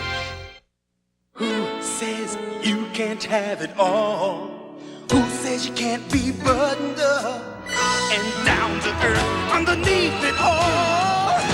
Who says you can't have super premium taste and a less filling beer? Michelob Light. Oh, yes, you can. Michelob Light. Oh, yes, you can. Michelob Light. Oh, yes, you can. Have it all. The Lomax to Green tandem is the St. Louis Cardinals' firepower. Can the Washington Redskins shut them down? Live at 9 Eastern, it's ABC's Monday Night Football tomorrow. Danny White doing a number on the Giants defense. He's 17 of 20, 176 yards, 2 touchdowns. It's the Giants defense number 1 in the league through the first 4 games and leading the league with 23 sacks. They have not been pressuring Danny White, however, tonight. Cowboys with the first down near the Giants' 15-yard line. 2 minutes remaining in the first half. White. This one will be picked off. Kenny Hill going up. He one-hands it, and Kenny Hill was just activated, brought off the injured reserve list. One hands a Danny White pass. Danny White says, wow, I'd like to have that back. The Yaley, who for the past 4 years has been with the Raiders, makes a big play for the Giants. As Kenny Hill gets his first career interception. And Danny White would love to have that one back. Curtis McGriff pressuring Danny White, but he thought he could get it in. And the Giants get the football back at their own 20-yard line. They trail 14-6, 1:53 remaining in the first half. And the Giants come out of the shotgun. They have 2 timeouts. Bill Sims spun to the outside, and he spun right into defender Ed Jones, and that's a big one to spin into. Well, that's a case where the quarterback and Carl Nelson, the right offensive tackle, aren't on the same page. It looked to me like Sims had predetermined that he was going to roll to his right, and Carl Nelson blocked Too Tall Jones to the outside. Well, it's kind of hard to take Too Tall where you want to take him, and I think Too Tall was outside, and Sims should have read that and gone inside of that block. At the 9-yard line. 2nd down and 21, and I would certainly believe that Bill Parcells has given Sims a little leeway, but told him also to be very careful. A very conservative play there, as well as should be. That is Galbraith. And Galbraith is taken by Randy White, and flags are down. Carl Nelson was trying to get even. He blocked his man downfield, and then he went down on him helmet first. That's what they call spearing. Jack Eberling sorting it out. It'll be against the Giants. Dexter Clinkscale up there trying to determine what the call is. 1:19 remaining in the first half. And a reminder at halftime, we're going to be talking with Tex Schramm, the president and general manager of the Dallas Cowboys, about a story that broke this week. Here's the call. Personal foul, unnecessary roughness, number 63. Call is Carl Nelson, but the story we're referring to is a story that broke and spread across the country through the media concerning 5 Dallas Cowboy players with cocaine involvement, allegedly. A bizarre story, if you will, but it did spread across the country, and we're going to get Tex Schramm's feelings on that. We're also going to be having some highlights from today's play, and we'll look forward to tomorrow night's St. Louis-Washington game. Giants all the way back now inside their 5-yard line. They would like to use some time. Yes, but the Cowboys have 3 timeouts. The Giants have 2, and the Cowboys will be using theirs. Yes, that's exactly what I was going to get at, Frank. They have done a good job of conserving their timeouts, so the Giants have a major problem here. Long yardage, the Giants do not want to risk a turnover in this case. They don't want to give up 7 points. They're going to try and run as much off the clock as they can, punt the ball, and hope to play good defense. Seppian, the kicker for Dallas, certainly is not having a hot streak. He's missed 7 out of his last 10. Well, this one we'll have to have explained. I didn't see a flag. Here's Chuck Eberling. The unnecessary roughness foul on number 63 was declined. It is now 3rd down. That goes back to the call a moment ago. They had marked the penalty off, the unnecessary roughness against Carl Nelson, and the Cowboys said that they had misunderstood, so they give it back, and it will now be 3rd down and 20. And we do suspect the Sims will be very careful with this. Trying to get it out where Landeta will have a little bit of kicking room. He goes to George Adams, so Landeta will be kicking from somewhere around the 10-yard line. He has had a big foot on Landeta. Here he is, the USFLer, averaging 46 yards a punt, netting over 38 yards. Had a tremendous championship game with the Stars this past season, averaging 53 yards. 1:14 remaining in the first half.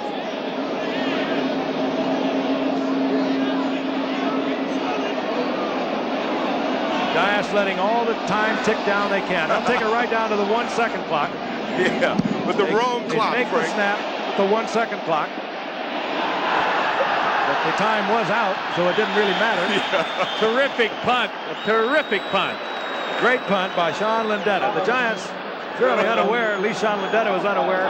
They snapped the ball when he moves his fingers. The scoreboard clock was stopped, and he was letting the 30-second clock tick down. He did that beautifully, down to 1. It had absolutely no impact. He had a couple of little coaching points there. George Adams, who caught that 3rd down pass, ran out of bounds. He went to the sideline, and no one said anything to him. A coach should have taken him to the side and said, you shouldn't go out of bounds in that situation. We want Dallas to call a timeout. As it is, the Cowboys have their full complement of 3 timeouts. They would have been forced to use one had Adams stayed in bounds. And the Cowboys have the ball at their own 32-yard line. They have a 14-6 lead. They have been dominating offensively here in the first half, and particularly in the second quarter. They scored first after Joe Morris fumbled, an 18-yard touchdown pass from this man, Danny White, to Tony Hill. This is Tony Hill again, and off his fingertips, he was running stride for stride with Ted Watts. That pass could not have been thrown any better than that. Ted Watts running with Tony Hill, of course, was a starter until Mike Haynes came to the Raiders a couple of years ago. There he is, out of Texas Tech, and a former first-round draft pick of the Raiders. Mike Haynes, of course, took over that spot. The Raiders have been working Watts pre-season at the safety spot, and that's where the Giants have been using him, while Kenny Hill was getting over an ankle injury. Kenny Hill came back tonight. Ted Watts has gone back to the corner. Second down and 10. White steps back into the pocket, fires a shot, complete to Renfro, who's having a big night. Renfro all the way into Giant territory. He'll step out of bounds at the 45-yard line. 52 seconds remaining here in the first half, and first down Dallas.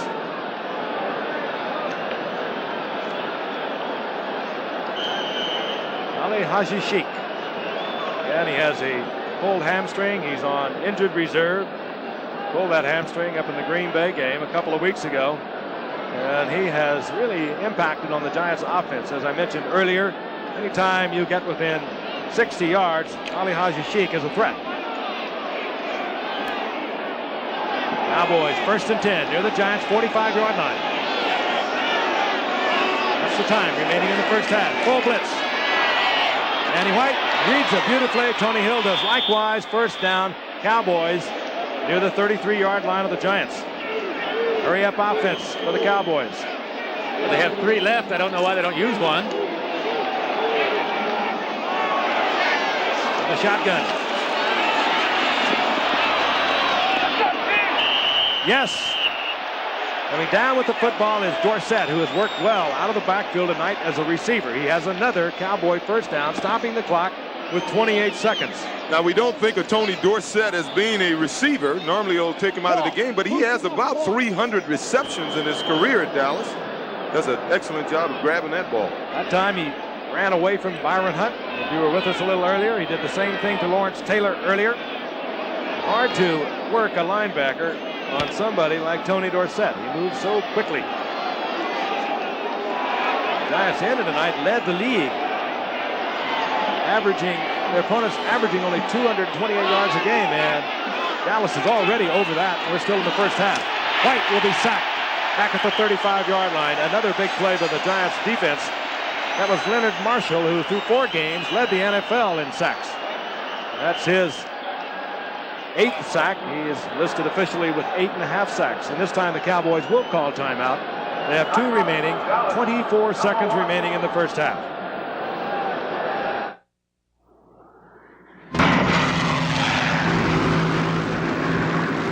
Competition is what makes American business go. Competition is what makes American business excel. Competition is what gives meaning to success. Competition is what drives Hilton to be America's business address. Big sack for the Giants, Leonard Marshall. The Cowboys back now to the Giants' 33-yard line. They have a second down and 20. And I'm sure on the sideline, Raphael Septien is beginning to feel the butterflies. He's been around a long time, but nothing has ever happened to him as it did last week when he missed 4 field goals against Houston. There's Septien. I talked to him before tonight's game. He said, I don't know what it was. He's missed 3 in a given game on 2 occasions, but never 4. Second down and 20. Cowboys have the football and the lead over the Giants, 14-6. They have a second down and 20.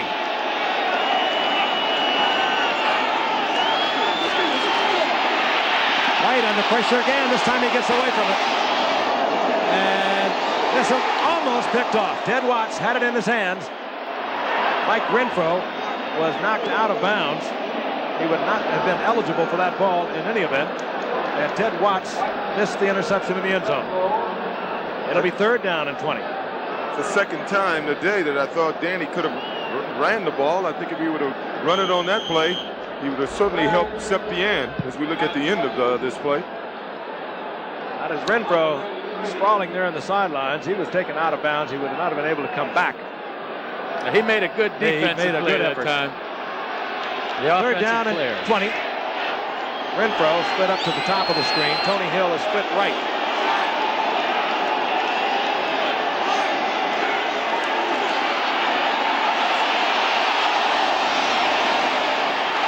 Cosby does not hold on. Good play. That was Herb Welch, a rookie from UCLA. Terry Kennard defensively, but Welch colliding with Cosby, and a flag is down, but it appears to be against the Cowboys. This will be an interesting decision. If this is a holding call, that definitely would take them out of Septien's range. And if they decide not to, that would, of course, the down would remain the same at 3rd down and 30. And the Cowboys would have another opportunity. They can just about take away the field goal if they take the penalty. It'll be a 50-yarder if he tries it from here. Well, he has hit from over 50 yards several times. Septien has.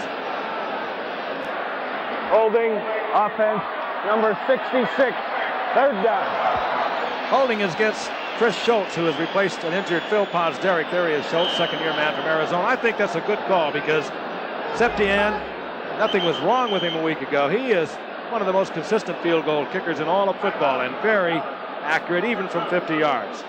Cowboys use another timeout. They are down to 1. 10 seconds remaining in the first half. And while Danny White and Tom Landry huddle, we'll remind you once again, we'll be in the nation's capital tomorrow night. Washington Redskins will try and get something happening. The St. Louis Cardinals already have. Boy, do they have some offensive talent. And E.J. Jr. having another superb year at middle linebacker. They have a youngster from Mississippi, first-round draft pick out of the linebacker position, Dunn, who has really helped them.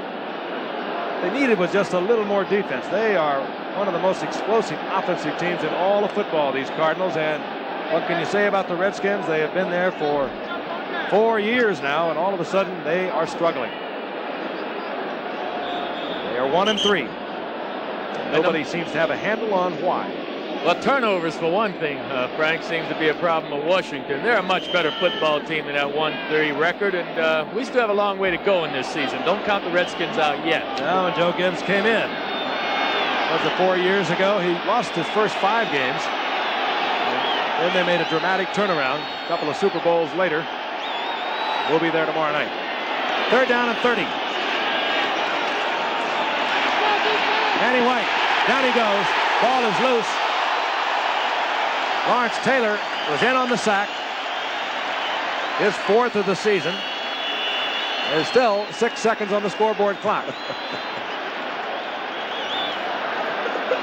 Well, I don't know why the Giants would want to call timeout here. If I was the Dallas Cowboys, I would go back. I'd throw the long bomb, send 5 people downfield. By the time the 6 seconds are used up, the half is over. They have a chance to get an interference call, and they have a chance to get a touchdown. Excellent. Don't punt the football now. Excellent point. You get a defensive foul. A half cannot end on a defensive foul. If a pass interference would be called down in Giant territory, the Cowboys could bring out the field goal unit.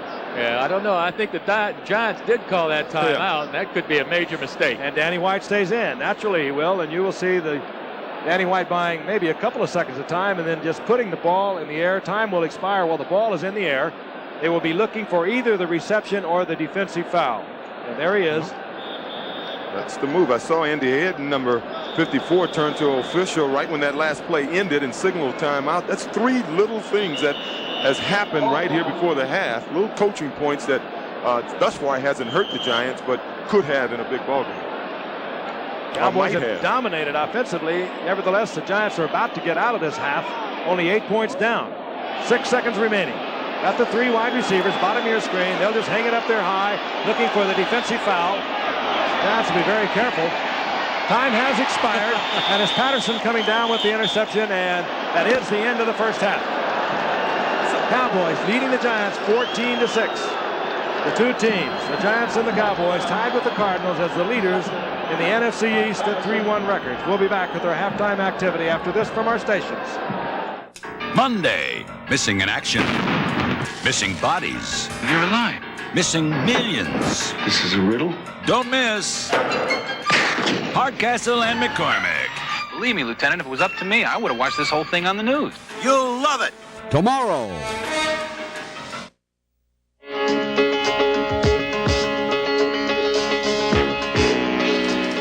Good evening, I'm Jim Barry. In the news tonight, angry depositors of Maryland's Troubled Savings and Loans say they are fed up with the freeze on their accounts. They met today to demand some action. Andy Field will have a report.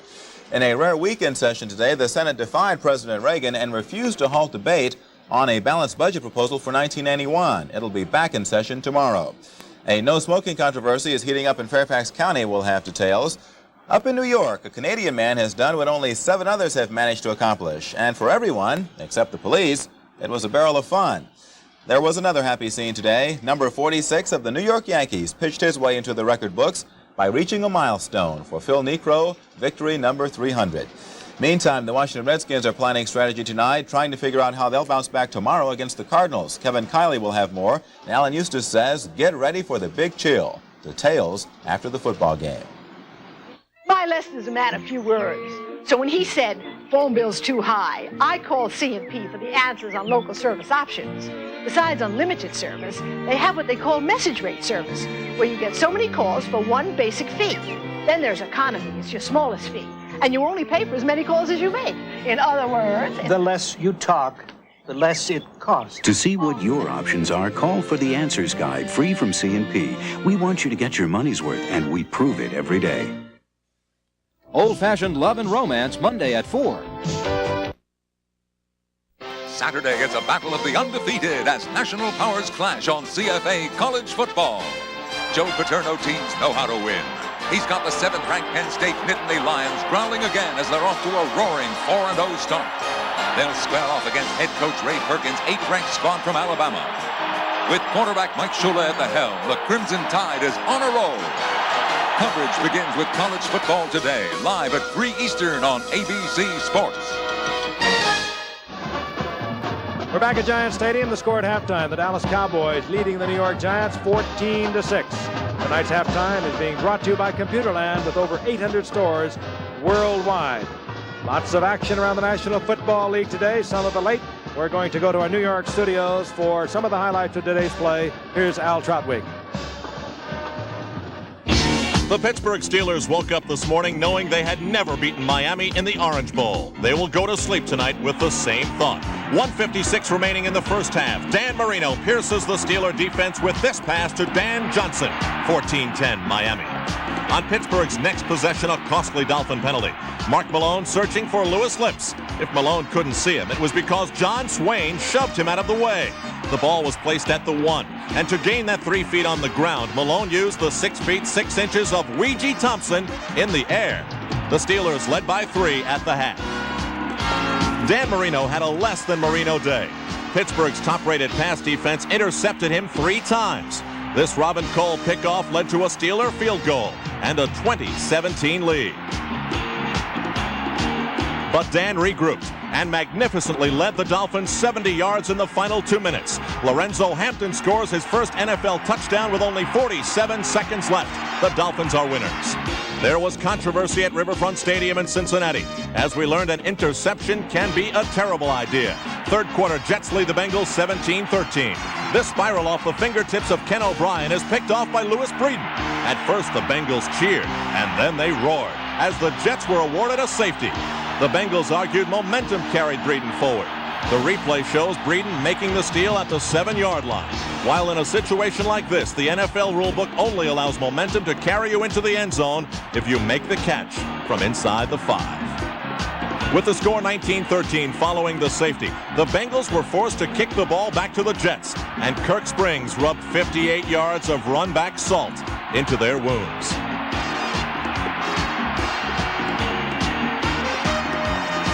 Moments later, quickly maturing quarterback Ken O'Brien found Mickey Schuler from the 6. to take what seemed to be a great defensive play by Cincinnati and turn it into a 26-13 New York lead and a 29-20 Jet victory. So the current powers of the AFC East, the Jets and Dolphins, both winners of 4 straight, now meet a week from tomorrow night on ABC's Monday Night Football.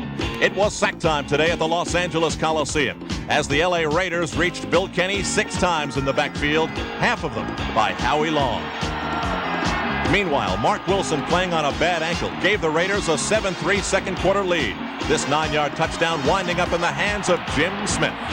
In the third quarter, Bill Kenny made it close, lofting this one to Anthony Hancock.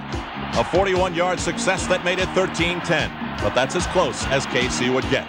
With those being the only touchdowns scored in the game, the difference soon became Chris Barr, successful 4 times. Back to the game, 1:20 remaining. Bill Kenny trailing by 6, trying one last charge, but Van McElroy's interception stops him and the Chiefs cold.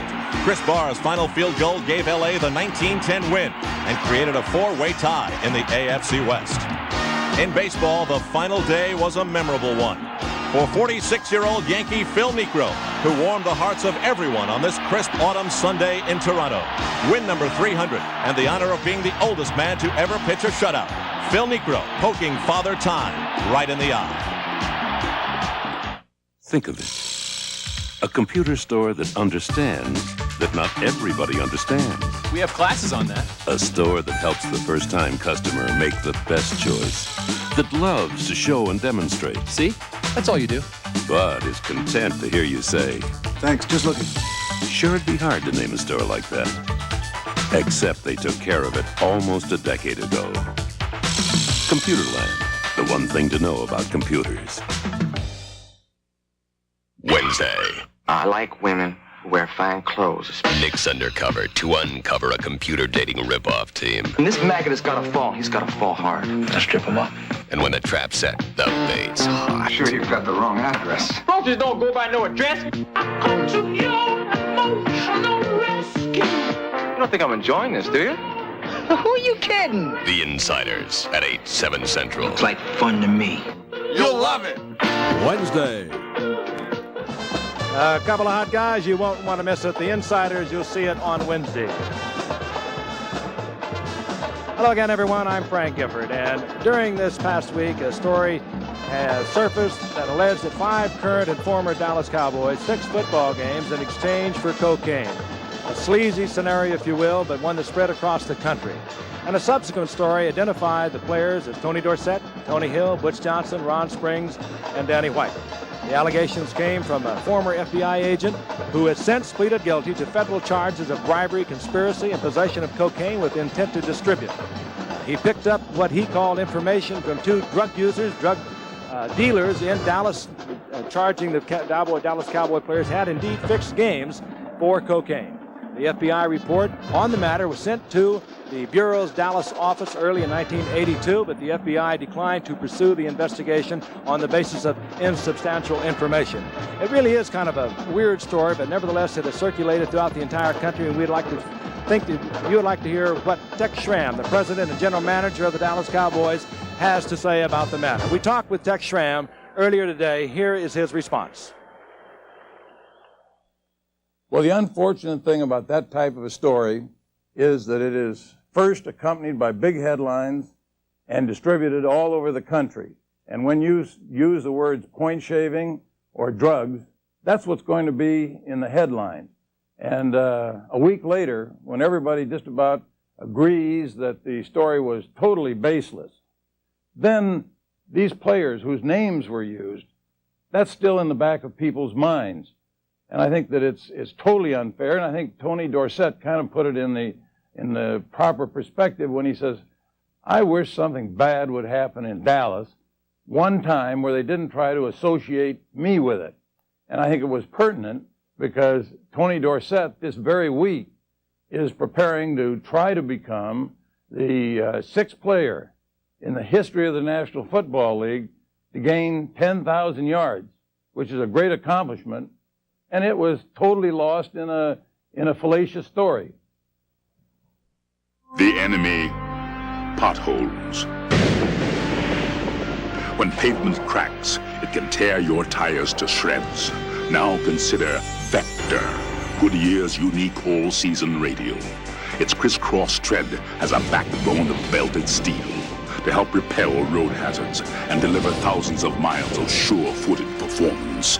The Goodyear Vector. It simply performs like no other tire in the world. Tuesday, Tony and Angela pretend they're married. Suppose you're gonna try to kiss me again. You wish. Who's the boss? Then on Growing Pains, jealousy hits. He looks at you as if you were a woman. I am a woman. So you admit it. You'll love it. Tuesday. We're back at halftime. Giants Stadium, East Rutherford, New Jersey. The Dallas Cowboys and New York Giants on top of the NFC Eastern Division, along with the St. Louis Cardinals at 3-1. That's the score, 14-6. And tomorrow night we'll be in the nation's capital. A quick trip, if you will, tonight to watch the St. Louis Cardinals go against the Washington Redskins. And, well, we're looking at Phil Simms, who passed for 4,000 yards a year ago and struggling a little bit tonight. Danny White isn't, however. But it was Neil Lomax who passed for over 4,000 yards a year ago, throwing for more yards than anyone has ever thrown for, with the exception of Dan Fouts and Dan Marino. He has got a great receiver to Roy Green to go to. He has O.J. Anderson. A lot of offense there, Joe. I was just going to say he has more than just receivers. You mentioned O.J. Anderson, and they do have a wide-open passing attack. They're not the kind of team that drop a lot of short passes to the backs. He likes to go downfield, and justifiably with Roy Green. The Redskins, you know, I mentioned it earlier. I think no one seems to have been able to get a handle on it, but at 1-3, and in this division, a really tough division, if they don't get something happening, they could be in deep trouble even this early in the season. Well, obviously one player, someone has to step forward and lead the way for them. I've always been an exponent that you don't rotate your backs. I know John Riggins has done a super job for that team over the years, but I think they have to make a decision if it's Riggins or if it's Rodgers. When you're on the sideline and you know the heat is on you, I think you play differently. So I think they got to make a decision there, and that may be the case in some other positions on that team. Of course, Joe Theismann has been the leader of that football team. There's no question about that. The quarterback, by the nature of the job, is the leader. Joe, how do you get out of a situation like that? I heard Bobby Beathard say today, if everyone was trying as hard as Joe Theismann on this team, we wouldn't have any problems. But, of course, quarterback gets all the credit. They get all the blame. They get a lot of the blame. And I talked with Joe last week already, and Joe says it's really a matter of too many turnovers. They're hurting themselves. They haven't really been beaten by anyone except Washington. Sure, Chicago came back with 45 unanswered points, but why? Because they've had the interceptions and they've had the fumbles. They have to dig in, stop making mistakes. Their offensive line hasn't been doing a great job pass protecting, and their receivers haven't been getting open either. I heard Bill Parcells say that today. All right, we'll be down there taking a look at the Redskins and the St. Louis Cardinals tomorrow night. Right now, let's go back to the first quarter action here at Giant Stadium. First quarter with Danny White following a Joe Morris fumble, a turnover. And Danny White chased out of the pocket, and he puts a little pressure on the cornerback. He comes up to pursue, and Tony Hill is at the back of the end zone, 18-yard touchdown, and the Cowboys get on the scoreboard first. Tony Hill and Danny White, they've been doing it a lot of years together. And the second touchdown, once again, it was Danny White who had a tremendous first half. And the Giants, quite frankly, were lucky that they got away with the first half with only 14 points. Now, again, a little bit of pressure. He'll spot Mike Renfro, who, again, at the back of the end zone, but he steps in front of the Giant defender, Williams. Touchdown, and so the Dallas Cowboys lead the Giants 14-6. Again, halftime score, Dallas 14, the Giants 6. This ABC Sports exclusive is being brought to you by Bud Light. Everything else is just a light. And by Nissan, builders of technologically advanced cars and trucks for over 50 years. And by Visa, accepted worldwide for shopping, dining, and travel. Visa, it's everywhere you want to be. And we'll be back with second half action from Giant Stadium in just a moment. Tuesday, Dave and Maddie head to Buenos Aires for a crack at the big money. How do you know you won't lose? Hey, lady, does Felt Field do dice dying? Trust me, I got a system. But they're going for broke. He doesn't think I understand bluffing. Moonlighting, the perfect romantic comedy. You'll love it! The Oakland Tribune says it has strong characters, plus an intelligent storyline. Totally convincing performances, says the New York Daily News. Our family honor. Tuesday. An ABC News Break brought to you by Quaker. Now from Washington, Tom Gerald. Good evening. An 11th hour plea from President Reagan failed to convince the Senate today to end a filibuster, blocking passage of a bill to raise the debt ceiling. Without the measure, the government will run out of money to operate on Monday. The sticking point is a White House-backed amendment to balance the budget. In London, inner-city street fighting erupted for the second time in 8 days, and for the first time, rioting youths fired shotguns. One police officer was stabbed to death. Now this. Dip, dip, dip, dip, dip, granola, dip, dip, dip, dip, dip, dips, dip, dip, dip, dip, dip, granola, dip, dip, dips, chocolate and granola, lose my self-control, granola dips, dip, dip. Granola dips from Quaker. In California, at least 8 people are dead and another 30 injured in a highway collision involving up to 10 vehicles. Sacramento police say motorists were blinded by smoke from a brush fire. More later on the Weekend Report. I really love my Corvette, but you know, if I only had one thing to drive, it would be a truck. Look at this line. Sport Chevrolet sells everything that Chevy makes. And, Mac, let me borrow that camera just a second. Oops. Just wanted to show you the variety at Sport Chevrolet. Anything you want. And trucks are a whole separate department at Sport. They even know trucks better than I do. You know, if I sold trucks for a living, I'd sure want to do it just like Sport Chevrolet does it. We were ready for the future needs of business communications. Awesomely fast, yet extremely flexible digital capability. At Bell Atlantic, we have a network already in place with the latest in technology, with thousands of miles of fiber optic cabling, and one thing more, the genius to manage it, to make digital data transport an affordable reality. Whatever the size of your business, the companies at Bell Atlantic, we make technology work for you. On your side with the Weekend Report. Giant Stadium, second half action set to go. Jess Atkinson will kick off. Levette is back, number 29, the rookie from Georgia Tech, with John Williams. Levette, number 29, John Williams, number 38. Danny White is such a hot hand. He is over 223 yards already, with a 20 of 27 completion average. Not bad. A couple of touchdowns and the one interception. Short kick, and Levette will take it at the 13-yard line. Out of it, the 25 to the 28-yard line goes Levette. And Danny White will come back out, and the hot receiver tonight has been Mike Renfro, even though the scoring got underway with an 18-yard touchdown pass from White to Tony Hill. Renfro with his first 100-yard reception of his career in a game. That goes back a long ways to Houston days, where he played for 6 years. He has 100 yards here in the first half on 8 receptions. Also has the one touchdown. We saw him get 99 yards against Washington in our season opener. Big night for Mike Renfro. Dorsett. Down goes Dorsett. That was Jim Burt, the nose tackle, with a good defensive play. It'll be second down and 10.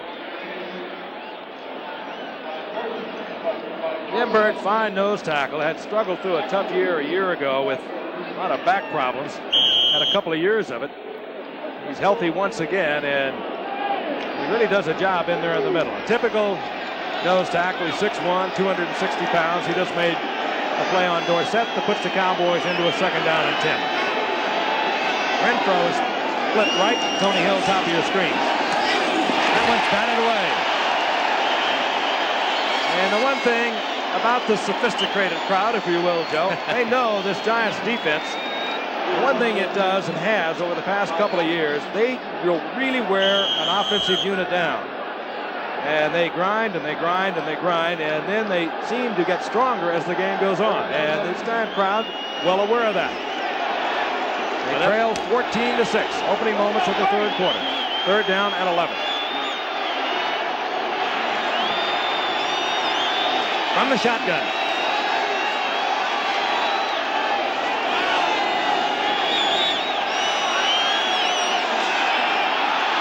Danny White, wide open.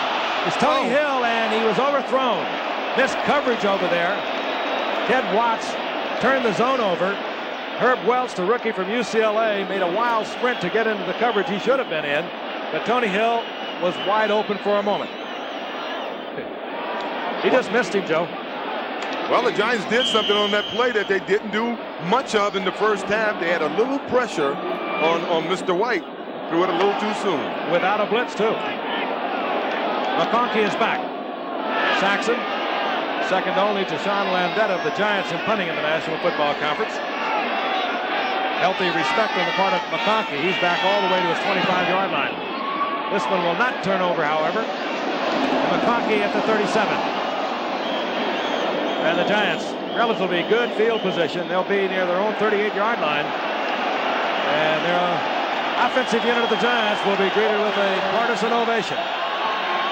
Out comes Phil Simms, 9 of 16 in the first half, 162 yards. Setbacks will open the second half. Carpenter, 26. Morris, number 20. Wide receivers, Johnson, 88. Manuel, number 86. And the rookie from Notre Dame goes to the bench as we see Don Hasselbeck at tight end. Here comes Morris. And Morris hurls at 5'7" and 190 pounds out over the 45-yard line for a gain of 8. Dexter Clinkscale made the stop, but he paid for it. I don't know what Bill Parcells told his team at halftime, but this team is really pumped up. You can tell the way they go in and out of the huddle that they're ready to play, and the defense held them on 3 and out, and here's the offense moving right away. Quick look at Bill Parcells, now in his 3rd year. That's Carpenter. He'll have the first down. He's close to midfield.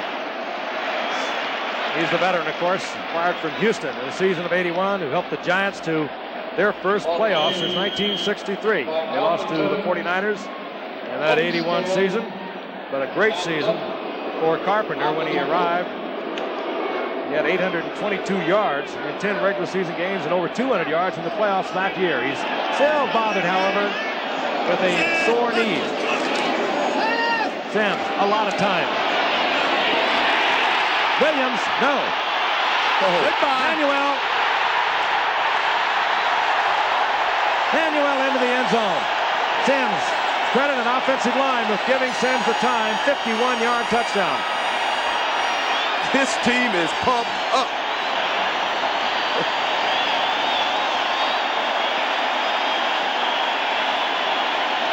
He's the big play man for the Giants, averaging over 21 yards of reception into the night. This one goes for 51.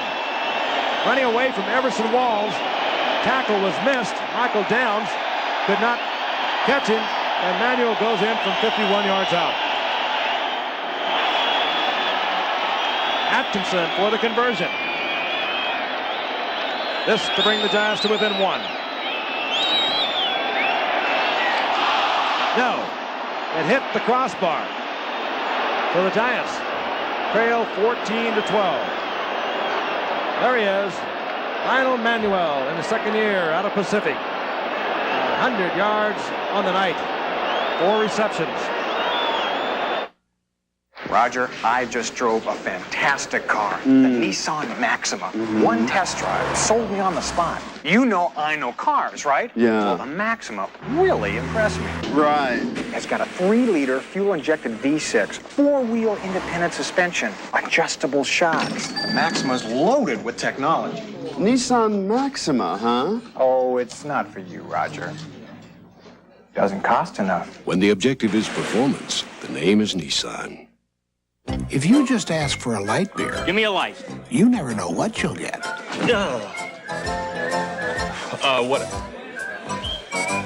What I wanted.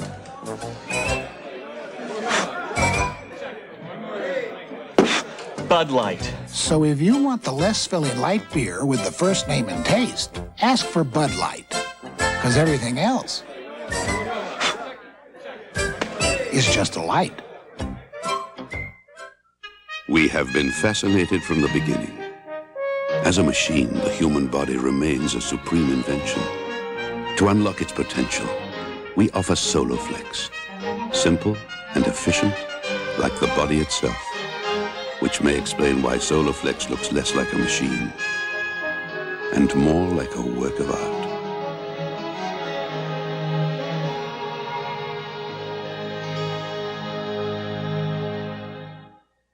Saturday, undefeated college powers collide when 7th-ranked Penn State runs into number 8 Alabama. Coverage begins with College Football Today, Saturday on ABC.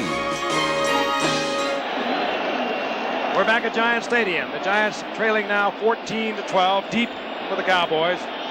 Robert Levette and John Williams. Atkinson set to kick once again.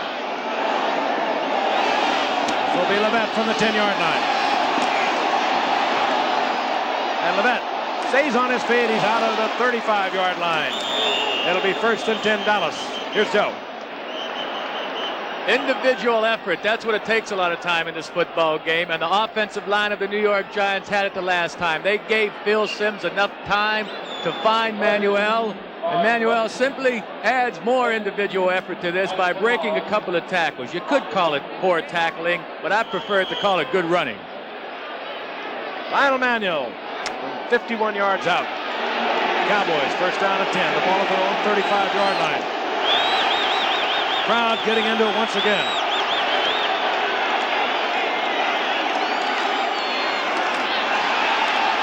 White with a lot of time. Underneath to Cosby.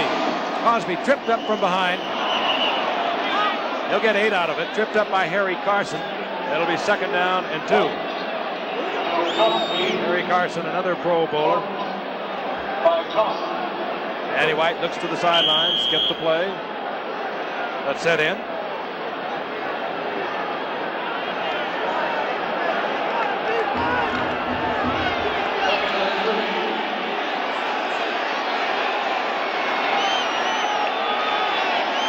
Second down, long 2.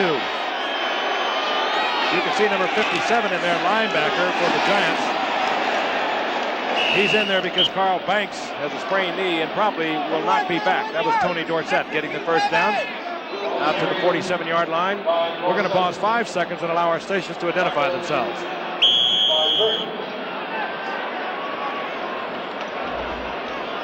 Back at Giant Stadium, a rivalry that's been going on for a quarter of a century, the Cowboys and the Giants. Cowboys have dominated it for a couple of decades. The Giants won 2 a year ago. The Cowboys were out of the playoffs a year ago. Cowboys leading the Giants in the 3rd quarter, 14-12. They scored first, pass to Tony Hill. They scored with a shot from Danny White to Renfro. The Giants hung in there. Phil Simms has just hit Lionel Manuel with a 51-yard touchdown pass. That's the situation at the moment here in the 3rd quarter.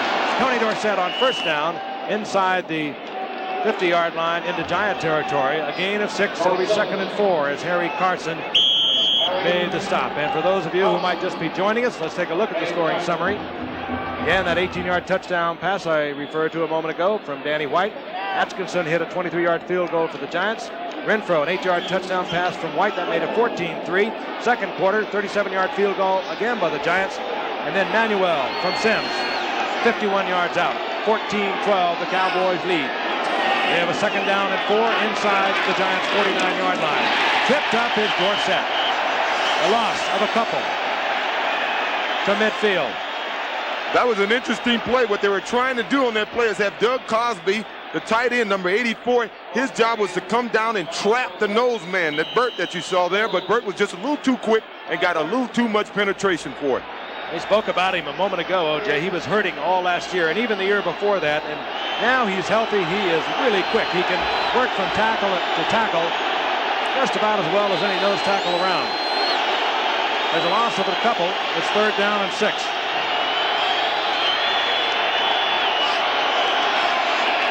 Shotgun for Danny White. Picked off. That's Elvis Patterson. He, of course, intercepted the pass last week. Helped beat Philadelphia in overtime. Took it in for a touchdown. And they're learning to love Elvis Patterson.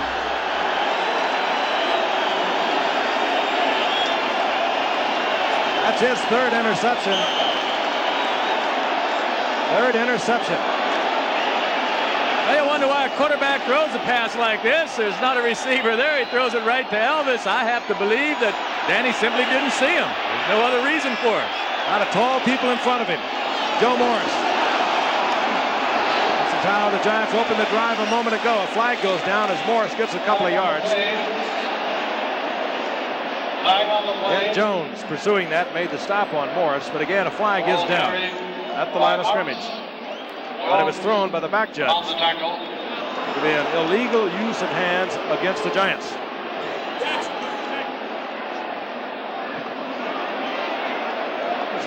Elvis Patterson, he is really a fine athlete, basically a rookie in his. There is a call against the Giants, but he missed the first year as a rookie, so he really is a rookie. working out there in place of Marcus Haynes. Here's a touchdown to put the Giants within 2 a few moments ago. This is Lionel Manuel. And Everson Walls missing the tackle, and Manuel takes it in for 6. That brought it to 14-12, 9:57 remaining in the third quarter. And Ed marched off against the Giants. It'll be first down and 20. Joe Morris, single setback. Sands wide open is Johnson. Johnson inside the Cowboys' 30-yard line. First down, Giants.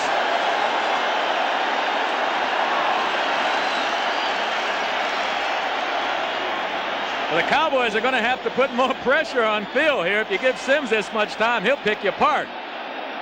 Well, you talk about pressure on Phil Sims. One of the reasons they may not be getting it is Ed Too Tall Jones has taken himself out of the game. He seemed to have a problem with his neck. Kevin Brooks, the rookie from Michigan, is in there at number 99.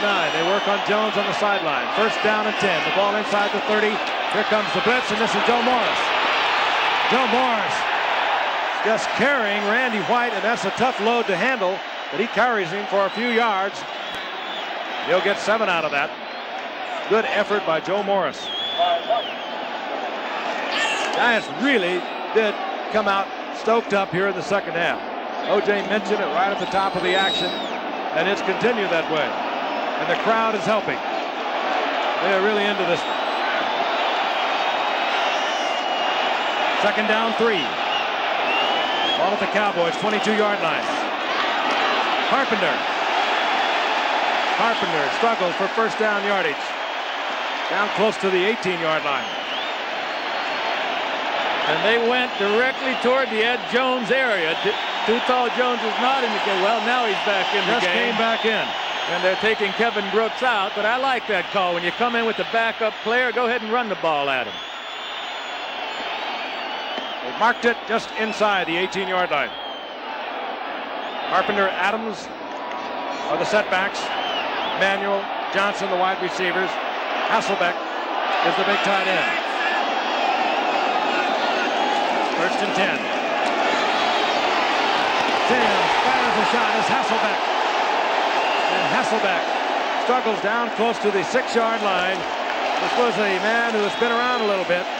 Played up in New England, went out with the Raiders. He was here with the Giants earlier this year. They cut him. And then when they lost Zeke Mowatt to an injury in preseason, they brought him back. He's just made a first down for the Giants, and now the flag is down. They'll bring it back. Well, I hope they remember this play because he was so wide open.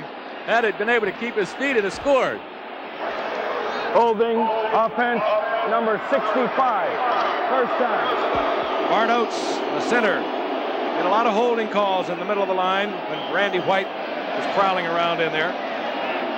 So a first down at the 6-yard line is negated with that holding call. It'll be first down and 20 out of the 22.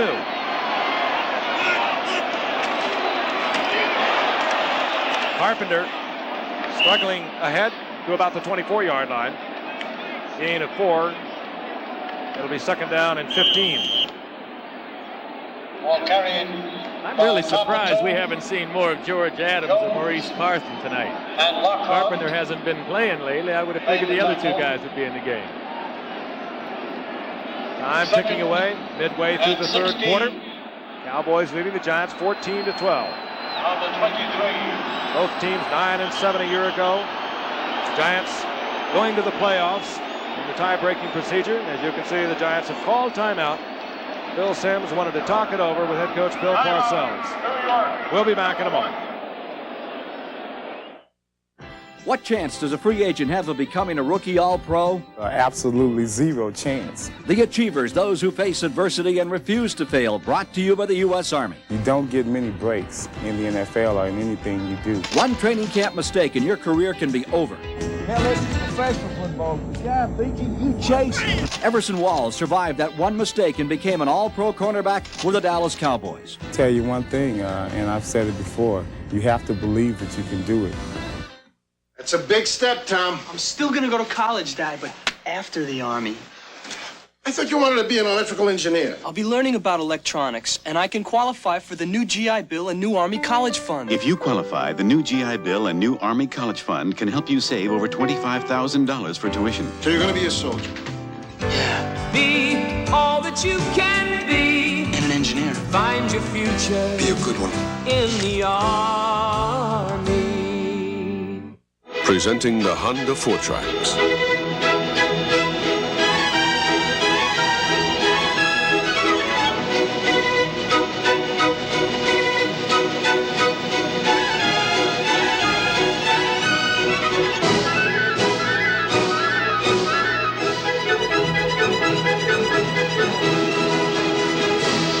Fortrax, only from Honda.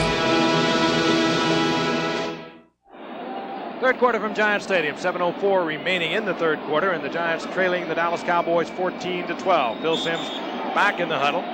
Giants looking at a second down and 15. Sims, 11 of 18, 242 yards. Danny White also having a great night for the Cowboys. Cowboys moving the ball up and down the field in the first half, but they could only manage 14 points, and the Giants were right in it. Second and 15. That was Adams, and Randy White reading it all the way, makes the stop. A gain of maybe a yard. It'll be third down, 14. Not an enviable position against this defense. Here's Randy White in isolation. He's a great player when someone's trying to block him, but when no one is blocking him at all, well, you see what happens. They didn't have a man assigned to him that time. Oh, well, that looked funny in the movies on Tuesday. Third down, 15. Johnson goes to the right. Out to the left is Manuel. McConkey's also in there. From the shotgun, a little rolling pocket. Right time for Sims. And he holds on in the end zone. Lionel Manuel once again. Great concentration. A few moments ago, he caught a 51-yard touchdown. This is 23, and the Giants are on top. Mentioned at the start of the telecast, this is the receiver they really are so high on with the Giants. Not blazing speed, but great cuts and great concentration, and this is a great example of it. Good poise by Sims once again. A little floating pocket to buy time for Sims, and great concentration by Manuel. Sometimes you get a good bounce in that game, in this game, and Manuel just got a good bounce. That ball was tipped before it got to him. Atkinson missed the conversion a few moments ago. This time he splits the uprights. And here he is, second year out of Pacific. Not all that fast, but makes the good moves. And great concentration, taking that tip ball for the touchdown. My daughter calls it the Blue Bomber. My wife thinks I ought to get rid of it. And when it needed a new muffler, well, I was afraid she might be right. Listen, I don't want to spend too much on this car. Midas had a muffler that was perfect for my budget. Now the old Blue Bomber sounds almost as good as new. And heck, she doesn't look that bad. Trust the Midas touch. At a sticker price of $59.99, this Nissan lists for $1 more than our leading competitor's standard truck. But look what you get for your buck. A bigger engine, bigger payload, a 5-speed, steel-belted radials, welded double-wall bed, all for $59.99. Nissan, it's a lot more truck for $1. The Nissan regular bed, same sticker price as last year. The value is standard. The name is Nissan. If you take the Somerset Road all the way out to Mangrove Bay, you'll find a very special place. Captain John's Boatyard, one of the only places in Bermuda you can rent a boat and a motor and spend the day out over the coral looking for fish, or out on the flats just looking. But remember 2 things. Bring some sandwiches and your Visa card, because Captain John doesn't sell food and he doesn't take American Express. Visa, it's everywhere you want to be. The Boston Herald calls it engrossing new drama, Our Family Honor, Tuesday. Lionel Manuel has 123 yards on 5 receptions, and what great concentration a moment ago. That ball was tipped by Dexter Clinkscale, and Manuel kept his eyes on it, was able to handle it for a 23-yard touchdown. Atkinson to kick away. Robert Levitt from the 10-yard line. This Giant team came out fired up from halftime, and now there has been some heavy hitting going on. Let's take a look at the replay. You'll see that Sims had a lot of poise, a lot of pressure. He delivers it. Clinkscale right here will tip it. That's Clinkscale, who had really put down Phil Sims during the week. As you can see, Manuel with great concentration holds on, but said some really rather unkind things about Phil Sims this past week in a press conference earlier in the week. And a lot of other things. Clinkscale saying that he couldn't understand why the Giants couldn't understand why the Dallas Cowboys were America's team. Dallas first down and 10. Ball at the 25-yard line.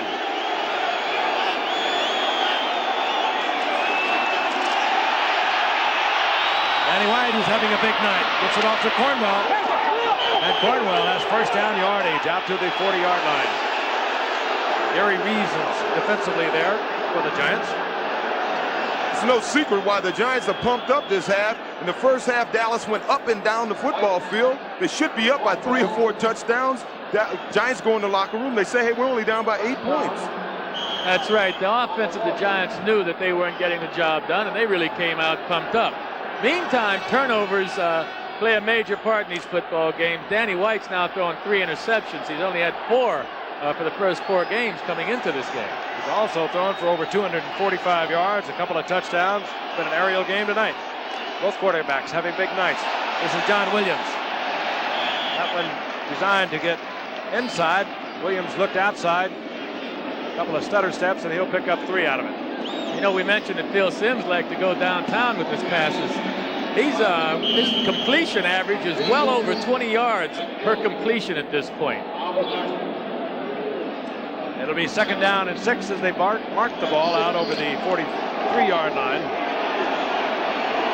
Less than 5 minutes remaining in the third quarter. Hill up at the top of your screen. Renfro split to the right. Danny White will go up top again. And it's Tony Hill. The blitz was on. Individual coverage, and Hill working against Perry Williams will get a Dallas first down inside the 45-yard line of the Giants. Good collaboration here between Hill and quarterback Danny White. Giants in a blitz situation. It gave Tony Hill a man-for-man position on Perry Williams, both of them reading it, and they get the first down at the Giants' 45. Carl Poe, the rookie from Alabama State, and a wide receiver now for the Cowboys. He wears number 81. A lot of speed.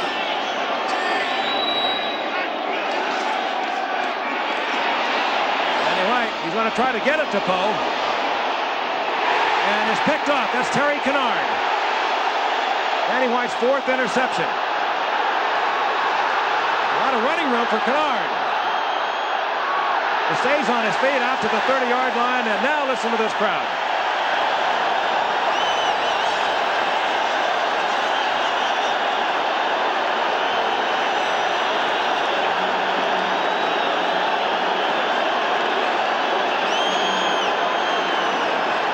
Terry Kennard could have stayed in the end zone. He elected to bring it out. He had a 27-yard return. The Giants get it back. First and 10 at their own 30-yard line. Obviously a bad choice by Danny White. The Giants were playing a zone coverage that time. He had very little chance of completing that pass. They were in a 3-deep zone.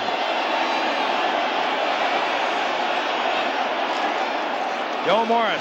Once again, Randy White drags him down from behind. And there's Terry Kennard, a number 1 draft pick 3 years ago out of Clemson. And one of the fine, rapidly developing safeties in this game. See, Joe, here's why I think there was a controversy between Holger Boone and White, because Gary had such a strong arm, he may have gotten that ball there a lot sooner than Danny. Danny sort of hung it up there. You're right. If that had been a good pass longer to the outside, it could have been a touchdown. But it was still a bad read. They had a 3-deep zone. Terry Kennard making a career out of interceptions against Dallas. 5 of his 7 interceptions of his career against the Cowboys. Second and 10, pressure on Sims. He has time, and this time he just throws it over both Ron Fellows and wide receiver Bobby Johnson. Phil Sims really grew up a year ago He had been injured for so much of his career, a #1 draft pick back in 1979. He had missed almost 2.5 years. When he got through a healthy season a year ago, he learned when to throw it away. He learned when to buy the time. And he passed for over 4,000 yards a year ago, the first Giant ever to do that. And look at that tonight, what he's averaging per completion against what he did a year ago and then what was a great season. It's 3rd down and 10. Full blitz is on. They read it beautifully. This is George Adams. They won't catch him. It was a great read by Sims. And the rookie #1 draft pick from Kentucky was in perfect harmony with him. 70-yard touchdown.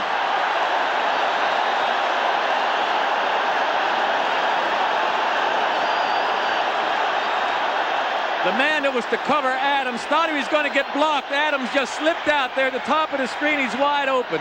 Normally in a safety blitz or an all-out blitz, Adams would stay in and block. The Dallas Cowboys thought he would that time, but he fooled him. He just slipped right out of the backfield and no one was on him. The youngster's first NFL touchdown. He fumbled in the opening season game against Philadelphia inside the 5. He fumbled last week against Philadelphia inside the 5. He has just vindicated himself in front of 76,000 Giants fans. Atkinson through the uprights. Dallas had it so easy through the first half. They are in deep trouble here in the 3rd quarter. Every now and then you'll come across a road like this. That's when more than ever you'll want a car. Like this, the Nissan 300ZX Turbo. You flick the adjustable suspension to firm and go for it.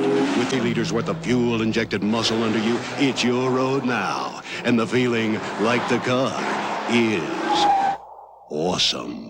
For high-performance sports cars like the 300ZX, the name is Nissan.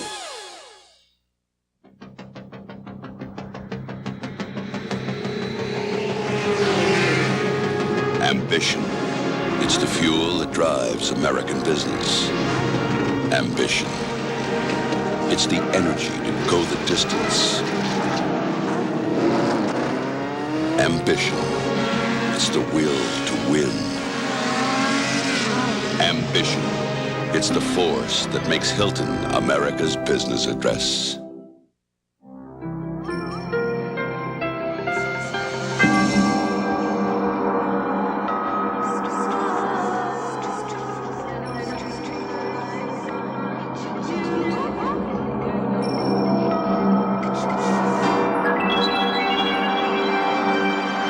Re-experience the mind unbounded. Amiga, the first personal computer that gives you a creative edge. There he is. He has just gone 70 yards for a touchdown. The #1 draft pick out of Kentucky. Had a great career at Kentucky. Did so many things. Over 4,200 all-purpose yards. Nearly 3,000 yards rushing. He had 83 career receptions, and you just saw him read it beautifully. A full all-out blitz from their 4-0 defense on the part of the Cowboys. Sims and Adams in perfect harmony. Atkinson hits it. This will be Robert Levette. And Levette, again, a fine return out to the 35-yard line where the Dallas Cowboys are going to be trying to get their act together. And we're going to remind you, once again, live at 3:30 Eastern from State College, Pennsylvania, this Saturday. CFA college football, unbeaten. National Powers getting it on. It'll be 7th-ranked Penn State. They go against Alabama, both of them undefeated. The coverage will begin at 3:30 Eastern at CFA college football here on ABC. Roll Tide. Ray Perkins. And it was Ray Perkins who left here in 1982 that gave Bill Parcells his first head coaching job.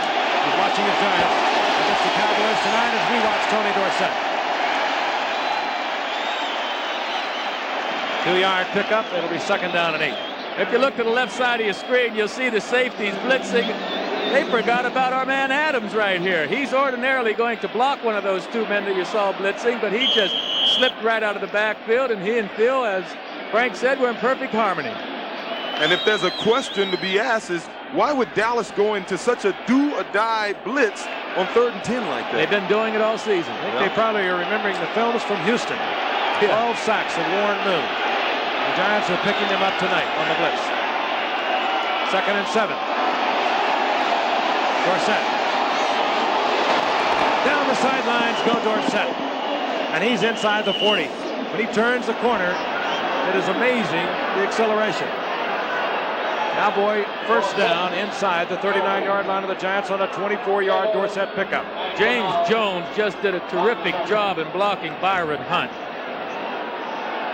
Tony did a nice job of picking his way. I think the play was really designed to go inside more, and Tony just uses what he has more than just about anybody else of speed. If he gets outside and he gets a nice gain out of it. 67 tough yards for Dorsett. We hope you're enjoying this game. Seesaw back and forth. Dorsett now needs 50 yards to reach the magical 10,000. Only 6 to become the 6th player ever to do it. On first down, and he went with a lot of time. Tony Hill, no, he didn't get him down, and he knew that he didn't. He will not argue. Well, the pass looked like it slipped out of Danny's hand a little bit. It was wobbling to the outside, and Tony just couldn't get that right foot down. Tom Landry on the sidelines gives the play to Gary Hogaboom. He flashes it in. Danny White takes a look at it. There he is. What a remarkable record in his 26th year. 19 consecutive winning seasons, 17 times in the playoffs, 9 times in a row from 75 through 83. 5 Super Bowls, a record 5 Super Bowls with 2 victories. Really a tremendous career. 2nd down and 10. That's Jones in motion. White with a perfect shot to Renfro. He's inside the Giants 25 with another Dallas first down. Joe, what do you do here? Now, here's where the Cowboys' troubles begin. Every time they get inside the 30-yard line, they tend to bog down. So, I mean, what do you do? Well, I keep doing with the things that got him here. Heck, they've been moving the ball. Early in the 3rd quarter, here's the only time the Giants have stopped them. But the first half, every time they got down here, they got nothing out of it. Well, I'd let Danny scramble around a little bit and buy some more time and find an open receiver. Renfro with the first down on his 9th reception of the night. That's a career high for Renfro. And 118 yards is a career high for Renfro. Explosive offense here tonight. Renfro.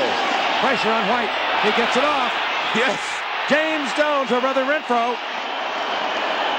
That flag is down. So much for your low-scoring game.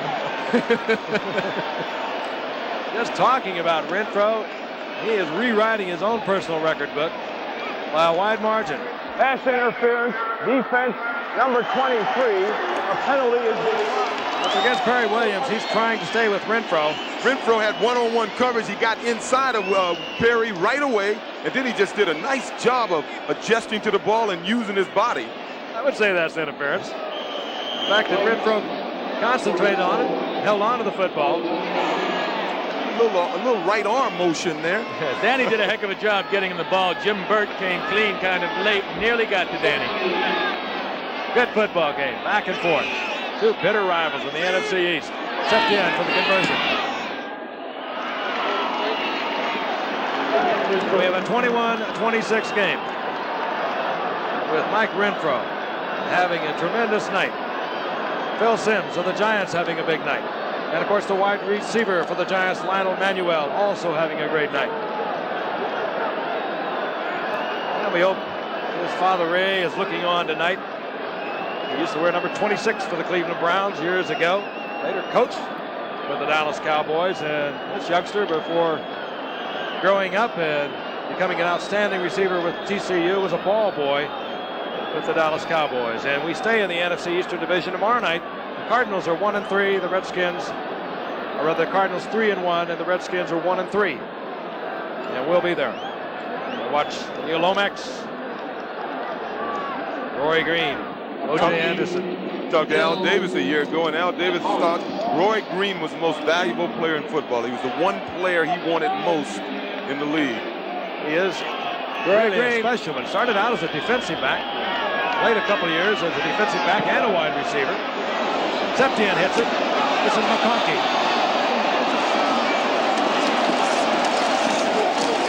McConkey out over the 30-yard line to the 32, and it looks like he's Cowboy team has been fired up a little bit. Yeah, that was a bad kickoff. You don't want to kick a line drive directly to a return man. Well, the Giants have, again, good field position out over their 30-yard line. 1:40 remaining in the third quarter, and we have a 5-point difference with the Giants leading 26-21. Dallas really dominated the first half. Much of that yardage coming in the first half on the part of Dallas. The Giants have exploded here in the second half. The last 3 possessions for the Giants have resulted in touchdowns. This drive will begin from their 32. Wide open is John, and in and out of the hands. Well, it was a good read on Phil's part. They played a strong side zone. He had one-on-one over here with Fellows, and he just missed him. It was a good read, a bad pass. Mike Renfro once again had so many fine years with Houston. The Cowboys got him a year ago. He had 160 receptions, as a matter of fact. In 6 years with Houston, they got him in a trade with Butch Johnson a year ago. Second down and 10.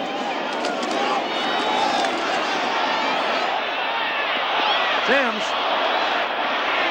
Manuel does not stay in bounds, working against linebacker Mike Hagman. It'll be third down and 10. It's going to be interesting now. They're going at that 4-0 defense of Dallas's 4 down linemen and 7 defensive backs. It's going to be interesting to see just how many of those defensive backs they blitz on this play. In comes Tony Galbraith. We have talked about him tonight. He has not had a reception, but he's very good working out of the backfield. Giants use him much as the Cowboys used to use Preston Pearson. Sims. And picked off. Dennis Thurman, his 4th interception. He is sort of a coach in that secondary back there, helping out the defensive backfield coach Gene Stallings. And they have come up with a new nickname for this secondary. They call him Thurman's Thieves. And this time Dennis Thurman led by example. Poorly thrown football. Well, if you look at Phil McConkey, the receiver, the intended receiver here, he'll fall down. He loses his footing, and he leaves Thurman as the intended receiver. You see McConkey fall. And just a bad break for the Giants, a good break for Thurman. Good catch, Thurman, by the way. And those big linemen flashing in front of the quarterback. He's trying to read between them. He never saw the receiver go down, and he hits Dennis Thurman. And the Cowboys get the turnover at midfield. 1:24 remaining in the third quarter. Cowboys are trailing by 5. Dorsett. Strong, hard running inside the 35 of the Giants. He'll have another Dallas first down. Hope you're enjoying the game. Frank Gifford along with Joe Namath, O.J. Simpson. Seesaw battle back and forth between 2 NFC rivals, both of them tied for the lead in the NFC East along with the St. Louis Cardinals. Cowboys got the scoring underway with a touchdown pass to Tony Hill. Then they dominated the first half, but they only were able to put up 14 points, and at halftime it was 14-6. The Giants came out 3 consecutive possessions, 3 touchdowns to make it 26-14. Then Danny White hit Mike Renfro with another touchdown to bring it to 26-21. The Giants, and that's where we are now. First down and 10. Here's Dorsett again. And Dorsett now running smartly inside the 30 to the 29, pickup of 6. Give me the ball, give me the ball. Tony, I'm surprised he hasn't broken one yet. He almost broke that last one. Maybe he's getting a little winded. I don't think he's had this much work in a while. Even though he had 159 yards last week, but that was in 23 carries. I mentioned 2 weeks ago he came out of the Cleveland game, and the diagnosis was a fractured transverse process, a little bone in the back. It was off one of the vertebrae. He's wearing a heavy pad on his back to protect that. Second down and 4 as the final seconds of the third quarter expire. Tony Hill is wide open. Bobble the ball for a moment. The ball is loose. No.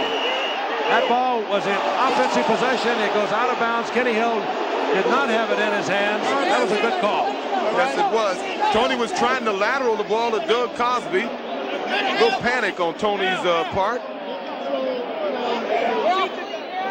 Time has expired in the third quarter. Now look at it again. Tony Hill, I think you're right, O.J., was trying to, he bobbled the ball to begin with. Now he tries to get it to Cosby. Well, I don't know whether he did or not. But in any event, Kenny Hill had to have possession of that ball inbounds, and he was never in possession. So Dallas will retain the football. We'll be back with fourth quarter action in a moment.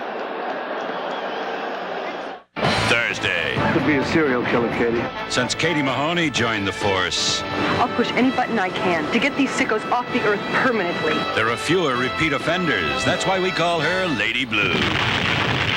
Put that one on my bill. Thursday.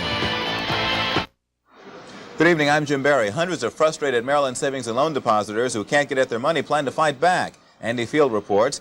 And in sports, New York Yankee pitcher Phil Niekro reaches a milestone. Those stories after the game. The General XP 2000H. It performed in Europe. It performed like a winner. On the test track. Sooner or later. And the Autobahn. And it moves. Someday. XP 2000H. A high-performance radial tire from General. And it moves like a champion. The General XP 2000H. Sooner or later, you're on Generals. Now, U.S. Air offers Washington and Baltimore new low fares to Hartford, Cincinnati, and Indianapolis. Fly to Hartford at new low weekday or weekend prices. Save big with these new fares to Cincinnati. The schedules and airports are convenient, and the fares to Indianapolis are too good to miss. All seats, all flights, no restrictions. U.S. Air to Hartford, Cincinnati, and Indianapolis. We're U.S. Air. Look at us now. Action a moment ago, that fumble by Tony Hill. Kenny Hill struggling to get the ball. He has to have it in full possession. You're going to look at it in slow motion. Then we're going to show you at the speed with which the official had to make a decision whether he had possession, and we're going to show it to you right after this play. The Cowboys first down and 10. They begin the fourth quarter. The ball is at the 22-yard line of the Giants. Dorsett. And Dorsett inside the 20-yard line to the 19-yard line. Marshall on the stop. It'll be 2nd and 8. Now we're going to show you this at the speed with which the official had to make the decision. Did Kenny Hill have possession or did he not? It's a little different, isn't it? Just a little different. So sometimes when you're throwing your shoe at your TV set, you figure that zebra didn't have a clue as to what happened. But keep in mind, if you watched it in slow motion, it's a little different than what he has to consider. 2nd down and a long 8. The ball inside the 19-yard line.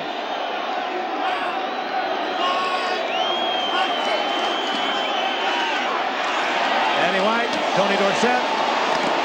And Dorsett, good open field tackle by Lawrence Taylor, but not until Dorsett had moved down close to the 11-yard line. What appears to be first down yardage for Dallas. Yes, it is. These were the numbers at halftime. And once again, as you can see, Dallas, the dominant team, now will wipe out the first half, move through the third quarter. The Giants had almost gone even in 3 consecutive possessions. They scored touchdowns. And Cowboys, of course, with the 4 turnovers, the Giants have had 2. First down and 10. The ball near the 10-yard line of the Giants. Cowboys trailing by 5.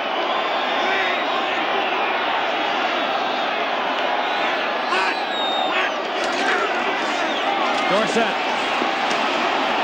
looking, trying to find some kind of an avenue, some little gap. Nothing happening. Harry Carson made the stop as the Cowboys defense strung it out once again.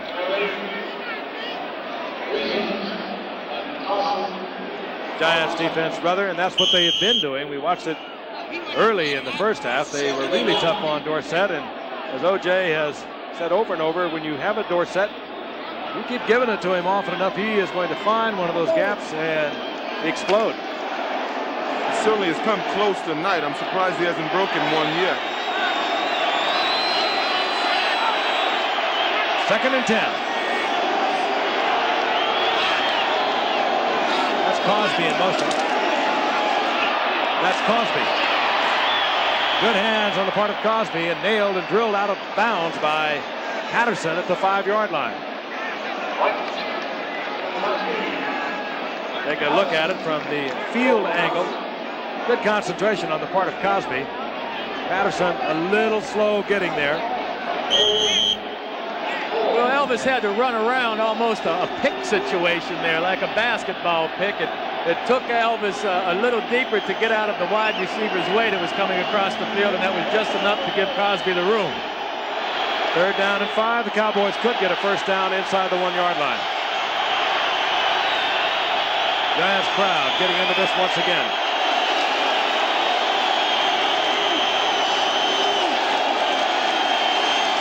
Tony White hangs it up high. That was Perry Williams against Tony Hill. Tony Hill, I'm sure, looking for a flag as Perry Williams was right into him. The blitz was on. Danny White reading it. Tried to hang it up for Tony Hill. Williams right at the line of scrimmage. He can bump him in there for 5 yards. Now he just sprints stride for stride. Maybe got a little arm into that back, but they are not calling so many of these plays this year. Stepped in for the field goal. This to bring the Cowboys to within 2. 23-yard attempt. Very close call against Perry Williams. It did not draw the flag, and the Cowboys settle for 3 points. And we have a 2-point game. The Giants leading the Cowboys 26-24.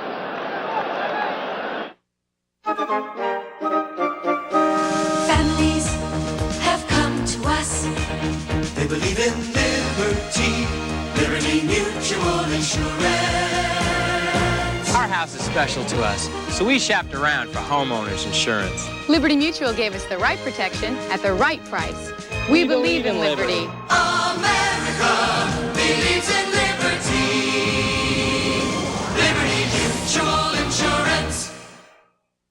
If you just ask for a light beer, I'll have a light. You never know what you'll get. That's me packing the car. Best vacation ever. Here's Rock City, Texas, L.A., all in 3 days. A Bud Light. Here I am in Death Valley. That's me looking for water. So if you want the less filling light beer with the first name and taste, wait, there's more. Ask for Bud Light, because everything else, give me a light. It's just a light. That's me packing the car. Best vacation. Off-road racing, a tough test for a tough truck. For over 15 years, Nissan-built trucks have been racing on these sanctioned survival courses and winning and winning and winning. We race so you can win, because the same high-tech tough that helps Nissan finish first off the road helps your Nissan last on the street. The technology is advanced. The truck is tough. The name is Nissan. Saturday, undefeated college powers collide when 7th-ranked Penn State runs into number 8 Alabama. Coverage begins with College Football Today, Saturday on ABC. Giants field goal kicker Jess Atkinson filling in for an injured Ali Haji Sheikh has to be thinking about that missed conversion. Giants' first touchdown here in the second half. He hammered one into the crossbar. Otherwise, the score would be 27-24. So a field goal by the Cowboys could put them in front. Phil McConkey is deep. Set the end to kick off for the Cowboys.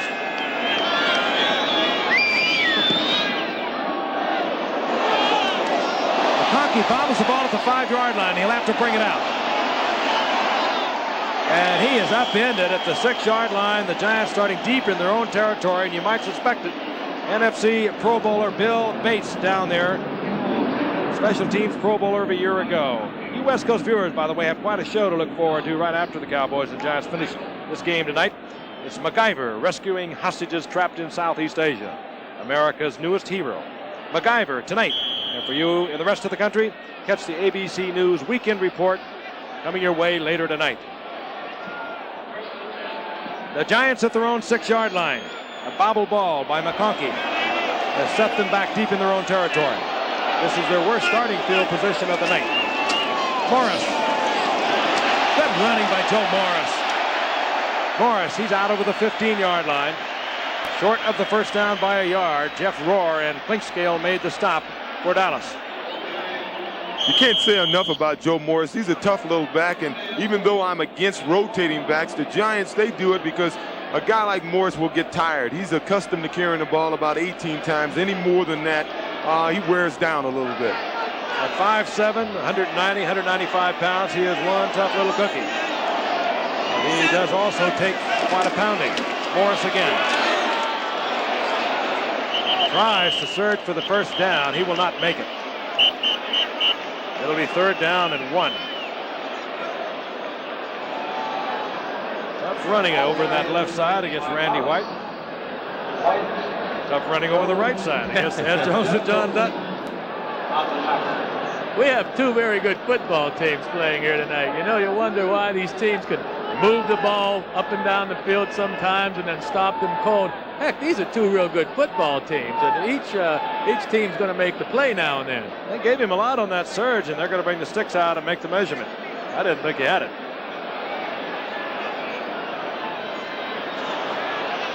And he will be short. So it'll be third down and that much. And decision time for Bill Parcells. Cowboys second against the rush in the NFC. Tough against the run when they know you have to come with it. Yeah. Don't give them the time to penetrate. You got a 6'3" quarterback, just quarterback sneaking. Wouldn't you love to see a little play action and a little dink? Maybe to McConkey. Extra effort on Morris, and he'll have the first down. They lucked out on that one because the Cowboys did a good job of getting penetration, but Morris with that low center of balance there just spun around and got the first down. Well, I don't know. Now they have marked it out over the 16-yard line. We're going to have another measurement. A little more penetration than we thought. This one will be close once again. Giants feel fairly certain they do have it. Cowboys want to see for sure. First down, Giants. 12 minutes remaining in the game. Giants over the Cowboys, 26-24. Cowboys have dominated the Giants over the years. This series that dates all the way back to 1960 when it all began, particularly during the decade of the 70s. The Giants beat the Cowboys twice a year ago. That's Morris once again. It's a yard, and that's it. Hagman and Lockhart defensively there for the Cowboys.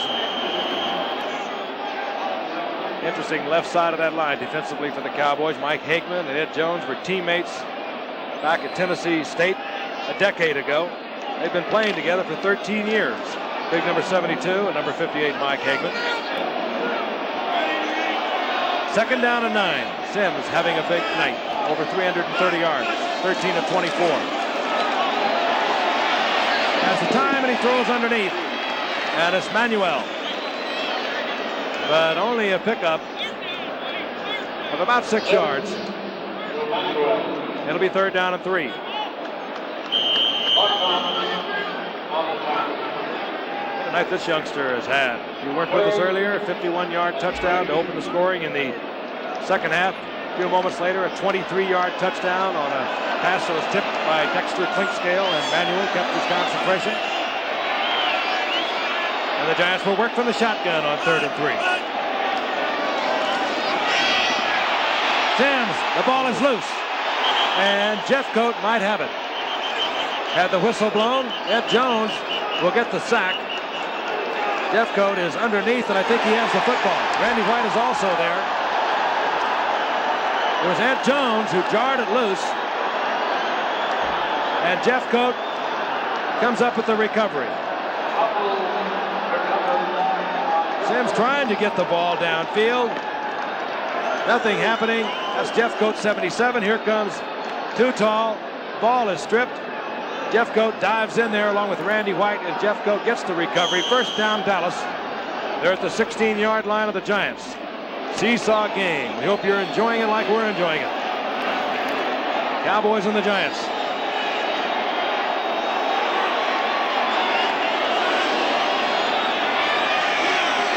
On first down, John Williams. And Williams inside the 15-yard line to the 13-yard line. A gain of a couple. It'll be second down and 8.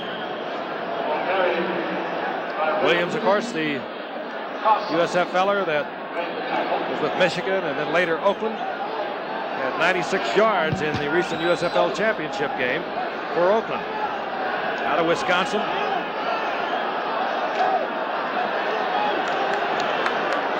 They marked the ball right at the 13, so it'll be second down and 7. That's the time remaining in the game. Inside once again to Williams, and he is met by Jim Burt, the nose tackle. There will be no gain. They've run that play 3 times. Evidently, they saw something in the Giants' films during the week that they thought that play would work, and this is the 3rd time they've run it, and I don't think they've gotten more than 3 yards on it each time they've run it. I was going to suggest they go back and look at that film again. Williams has been hammered each time he's tried to bring it inside. 3rd down and 7. Seconds ticking off the clock. We're in single digits now. 9:05, and she's moving. 2-point difference. Giants leading 26-24. 30-second clock is moving too. Had to hurry to get it off. Trying to get deep. Trying to get the ball. Tony Hill. And I think that Danny White probably was a little bit upset, Joe. You picked up that 30-second clock, and he had to really hurry it. And everyone was hurried on the play, and the timing was thrown completely off. And Septian will come on 4th down. I really believe that was the reason for that misfire. He and the receiver were on different pages. Danny was concerned with that 30-second clock, and the concentration just wasn't there.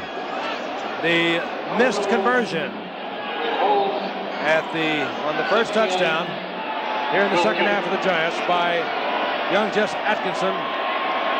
Well, he's thinking about it right now as Septian can put the Cowboys ahead. 29-yard attempt. And Dallas takes the lead once again. There's Atkinson. He was the one who missed the conversion. Hit the crossbar. And the Cowboys take the lead by 1.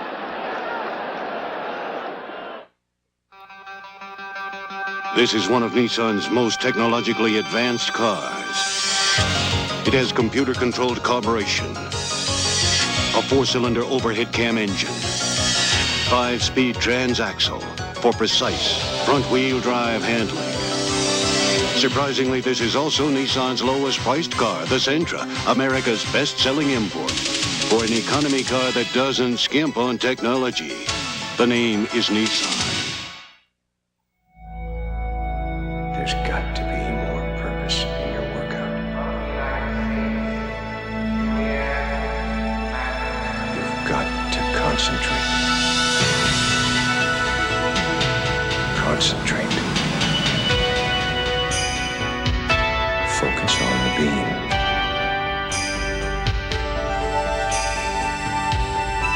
Nail it. It's not enough to do many things well. You want to do one thing, the best. That takes determination, concentration, purpose. Feel your confidence. Everything for one thing. Feel the bar. At E.F. Hutton, we understand the importance of purpose. We concentrate on one purpose, serving the investor. And that's why it is, why it's been for 80 years. When E.F. Hutton talks, people listen.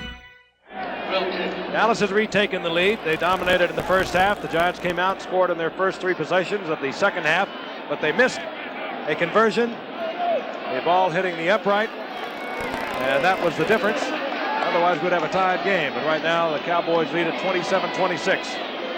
Septian set to kick off. McConkey is deep for the Giants. And that's what put the Giants in the hole last time, was that fumble by McConkey down there. He only got it out to the 6-yard line. Of course, the other fumble set up the score.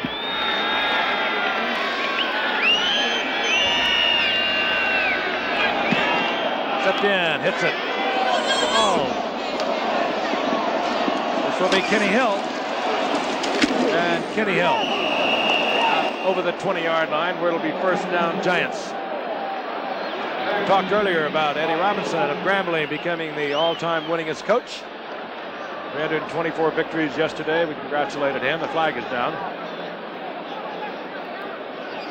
And while they sort this out, we'll remind you that later tonight on ABC News Weekend Report, the Senate has failed to approve legislation necessary to keep the government from running out of money. That story and more later tonight. Blocked in the back, number 44 on the return. We'll have that story and more later tonight on the ABC News Weekend Report. And it's going to be very interesting. What are we going to do? I guess we're broke.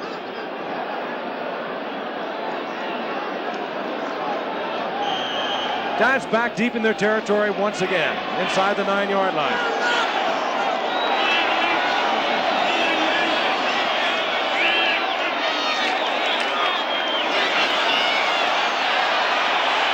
lots of time. There's Rob Carpenter. Carpenter stays on his feet. He's out over the 30-yard line, and Phil Simms, I mean, he could have written a letter back there. He could have, because Dallas was playing run defense that time. They really didn't expect him to throw the drop back pass backed up that close to his end zone. That's why he had so much time. They had watched him close everything down into the middle, and it just became a big stack right in the middle. They're all piled up. Finally, nothing doing downfield. He finds Carpenter. Carpenter gets the first down out to the 32-yard line, where it's 1st and 10 for Phil Simms and the Giants. Simms finally has to release it. Manuel was well covered, and he puts it out of bounds. And we mentioned Eddie Robinson's great feat. We mentioned Phil Niekro winning his 300th today at the age of 46. That's truly remarkable. And young Jason Simpson went for 80 yards and a touchdown in his first start for the Army-Navy Academy down in Carlsbad. Got to be a little proud of that young man, don't you, O.J.? Oh, I wish I was there to see it, but they tell me they got it on film. 2nd down and 10. Morris, you could hear it all the way up here as Morris is banged after a 2-yard pickup. Randy White and Gene Lockhart out there defensively for the Cowboys. Did the boys call Jason Juice Jr., the young Juice, or what? I'm trying to get him to call him Orenthal Jr., but he doesn't like that. 3rd down and 7. Simms 15 of 27, over 360 yards, 3 touchdowns. He has 1 interception. Blitz is on. They're all coming. McConkey's there. And McConkey, again, with a great catch. He holds on just as he's hammered. He was hit hard by Dennis Thurman and Michael Downs. He comes down with the ball. 1st down, Giants at the 37-yard line of Dallas. And again, Simms knew the blitz was coming. A lot of poise. It's coming from his right side.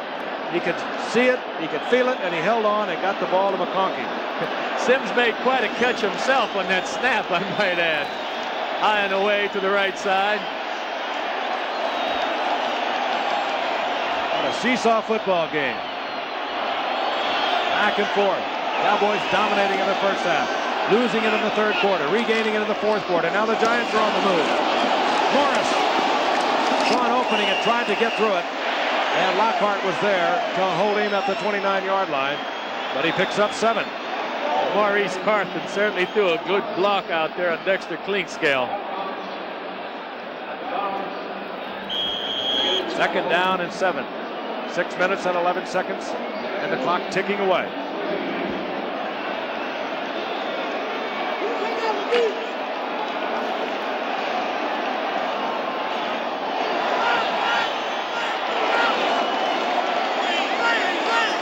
Second down and 3.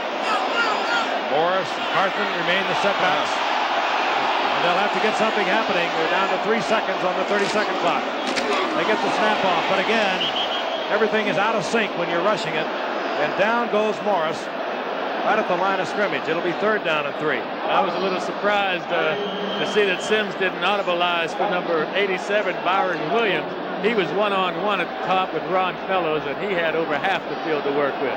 Mention that Atkinson, young Jess Atkinson, filling in for the injured Ali Haji Sheikh, missed that conversion, the first touchdown here in the second half for the Giants. He probably is getting just a little fluttery on the sidelines.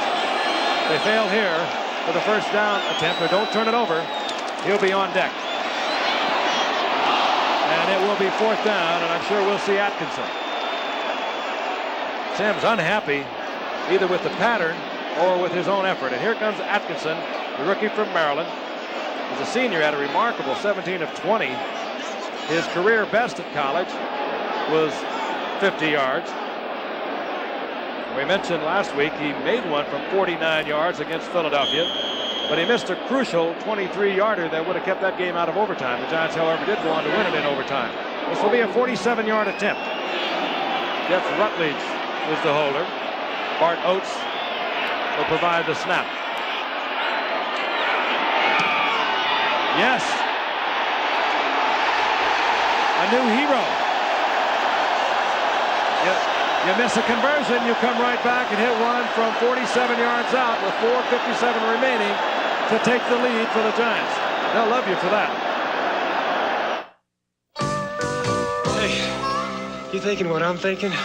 Meet Nissan's hottest truck, the best-selling King Cab. Engineered to hitch a tough, smooth-side, strong box to 9 cubic feet of lockable storage and jump seats behind the buckets. Nissan, first and still, king of the compact. Yahoo! Come take a ride in the wide open spaces. The cab is king. The name is Nissan. This Bud's for everyone who puts the roads on the map. This Bud's for you. For all you do. The king of beers is coming through. Yeah, just for you. That distinctively clean, crisp taste that says Budweiser. For all you do. This Bud's for you. Whenever the moon was full, it was out there. What was that? Hiding in the fog, watching, and waiting to strike again. And again. Now, from the master of mystery and suspense comes Stephen King's Silver Bullet, rated R. Starts Friday, October 11th at a theater near you. The Lomax to Green tandem is the St. Louis Cardinals' firepower. Can the Washington Redskins shut them down? Live at 9 Eastern, it's ABC's Monday Night Football tomorrow. Giants leading once again by 2 deep for the Dallas Cowboys. Robert Levette, the rookie from Georgia Tech, and John Williams set to kick off. Jess Atkinson, who had just put the Giants ahead with a 47-yard field goal. Hooks it, it's high, and this will be Levette from the 10-yard line. And Levette with a fine run out over the 30-yard line, and we'll see the offensive unit now again of the Cowboys. And let's go back a moment ago.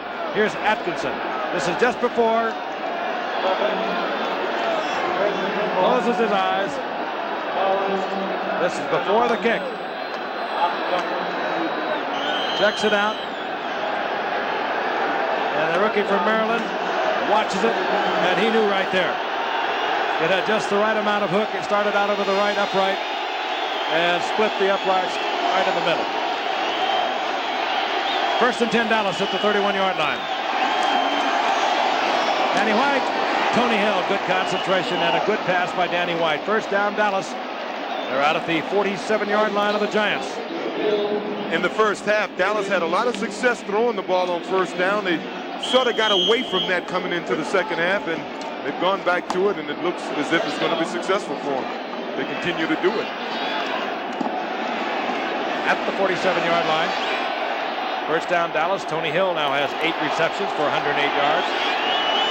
Mike Renfro is over 100 yards for Dallas. A lot of offense here tonight. And a tough, hard-hitting game. Dorsett. Giants string it out once again. Tripped up, hustling out there, Leonard Marshall, who is rapidly turning into a fine defensive end. Casey Merrill came into camp after holding out just this past week. He has not been activated. But while Casey Merrill, a good pass rusher, was in a holdout position, Leonard Marshall, a third-year man from LSU, has developed into not only a good defensive end against the run, but a pretty good pass rusher. As a matter of fact, he's leading the league after 4 games with 7.5. He's had 1 sack here tonight. The loss, a 3-yard loss. The Cowboys have a second down and 13, and we are now told that Leonard Marshall continues to lead the NFL with 8.5 sacks. Danny White, James Jones, the original line of scrimmage +1, so it will be 3rd down and 9.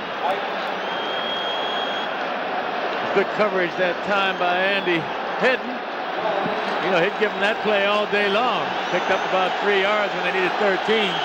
Now you have 3:16 remaining. 3rd down, 16, and we talked about Jess Atkinson and his concern prior to his field goal. 3rd down and 9. Correct myself, but Septien on the Cowboys side of the field. He could be the major difference. with a Giant 2-point lead.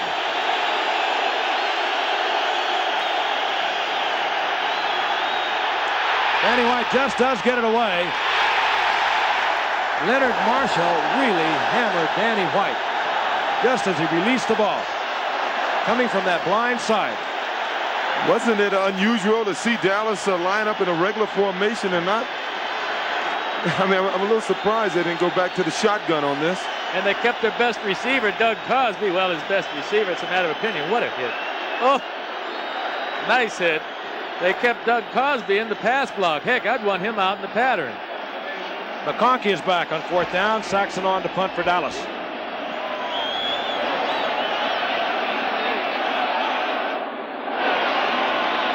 Saxon averaging 37 yards a punt tonight. Well below his second place in the NFC average coming into the game.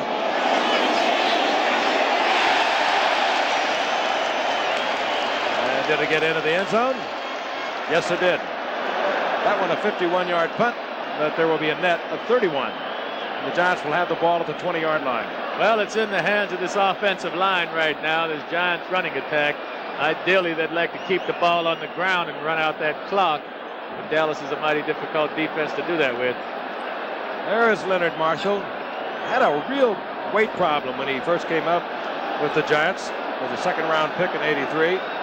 But he has really put his act together, as I mentioned earlier, with Casey Merrill being a holdout during training camp, and the first part of the season he got to play both against the pass and the run. He's always been tough against the run, but now he's learned to play against the pass, turning into a fine defensive end. Giants 1st and 10 at their own 20-yard line. That's the time remaining. The Cowboys have 3 timeouts, the Giants 2. Carpenter to the 22-yard line. It'll be 2nd down and 8. I'll say the same thing about the Giants that I said about the Cowboys. They've been very successful throwing the ball on 1st down. I realize now it's less than 3 minutes in the game, and they want to try to protect this 2-point lead, but in the NFL, it's not wise to try to protect the 2-point lead. I think it's a little early yet, too, O.J.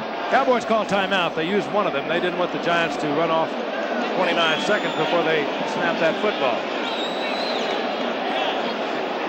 Giants leading the Cowboys 29-27 in a NFC Eastern Division matchup, and we've got another one for you tomorrow night. The St. Louis Cardinals are 3-1. The Redskins are 1-3. Cardinals with an explosive offense and a defense that is much improved over last year. Addition of their #1 draft pick, youngster from Mississippi, Dunn, who has moved in as a starter at the right linebacking position. Of course, E.J. Jr. in the middle, one tough cookie. Bubba Baker, the defensive end. Those are the standings right at the moment. That will change in just a matter of minutes in Giant Stadium here in East Rutherford, New Jersey. You know, I have well, we see Coach Parcells down here talking to Sims. I have to believe the one thing he's telling Phil is let's not commit a turnover. We're going to have to throw the ball here, but be very selective with where you throw the football. Phil Sims is rapidly approaching a 400-yard game. He's 16 of 29, 394 yards, 3 touchdowns, 1 interception. That is the 4th best output in Giants history. We'll keep the clock in so you can keep track of what's transpiring. Sims loses the ball. The Cowboys are all over it. They're going to get it back. Unbelievable. Phil Sims just pulling away from the center. They have had trouble all season long. They bobbled many balls moving away from the center. At that time, Gene Lockhart covers that one, and the Cowboys have all of a sudden got themselves great field position. They'll be at the Giants' 19-yard line. There it is, just pulling away from center Bart Oates. Yeah, Bart Oates. They had a couple of fumbles against the Eagles last week, too, but he had a nose tackle on his head, and Bart admitted that he was firing out a little bit too prematurely and not getting the ball back. He also had a bad snap in a shotgun situation. So Bart, he's going to have to get those snaps together. 2:40 remaining in the game. Both teams have 2 timeouts.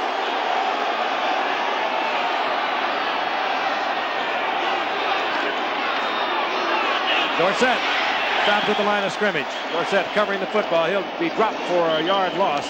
It'll be 2nd down 11, and now the Giants will use one of their timeouts because they don't want the Cowboys to run it down right near that 2-minute warning. The Giants will be down to 1 timeout. Well, that's one play Tony sort of hurt his team, because at this time of the game, you're not thinking about breaking it. You're in field goal range. You want to hit the hole as hard as you can and get as much as you can, and hopefully you'll get 4 or 5 yards in a situation like that. He tried to reverse his field almost and break it for a longer run, and it's cost his team. Hey, Septien, I mentioned earlier tonight, Joe and OJ, that last week against Houston, he had a disastrous day. And he couldn't blame it on the wind because they were in Houston playing indoors. I asked him before the game, did the air conditioning give him too much of a breeze? And he, of course, is a great young man, good-natured about it. He said, I don't know what happened. He said, I felt good, in perfect condition. I was kicking the ball well before the game. I just flat missed it, and indeed he did. He missed one from 47 yards out. He missed one from 35 yards out, and he missed 2 from 36 yards out. Now, that is totally uncharacteristic of Septien. He is so accurate from 40 yards in. And if he felt bad last week, you let him, if he get an opportunity tonight to miss this one, he will really feel bad. I think he saw Tom Landry come over, give him a smile, and say, perhaps say, well, this is another week. Smiling, yes, but quite serious about it all. 2nd down and 11. Play action. Jones, and he is whacked and taken out of bounds, short of the first down. Elvis Patterson made the hit. Oh, that was a very good call, and Byron Hunt went for the fake with both feet. It was a good thing Elvis came up to make the tackle. That could have been an easy 6 points. Yeah, there's just stunned silence in this stadium. The Giants in command. They're removing the football. Sims, in a simple pull away from the center, bobbled the football. The exchange between Bart Oates, the center. The Giants lose the football. Lockhart recovering. And now Dallas really just working on the clock. They get a first down. They'll take it. If they don't, they'll bring out Septien. And will be kicking something like a 26 or 27-yard field goal. Tried to sneak one through. Tried to get Dorsett through the pack. They do not.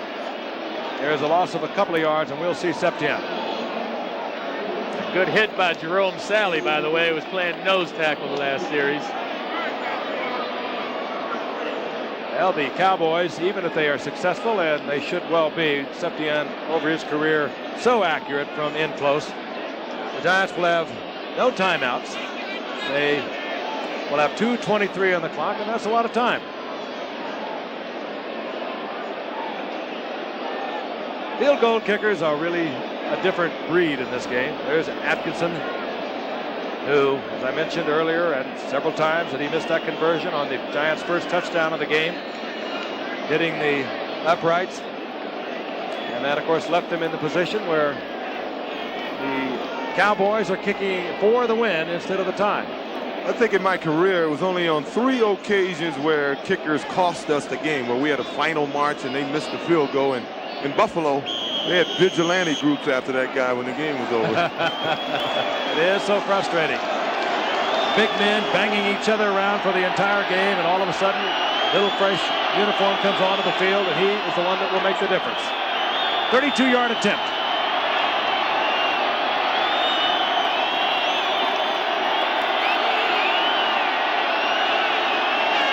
Hogaboom handles a low snap. It was a low snap from Rafferty. Hogaboom handled it, and Septien splits the uprights, and Cosby runs out on the field, as do a lot of the Cowboys, to congratulate Septien, who had that tough game a week ago with the 4 misses.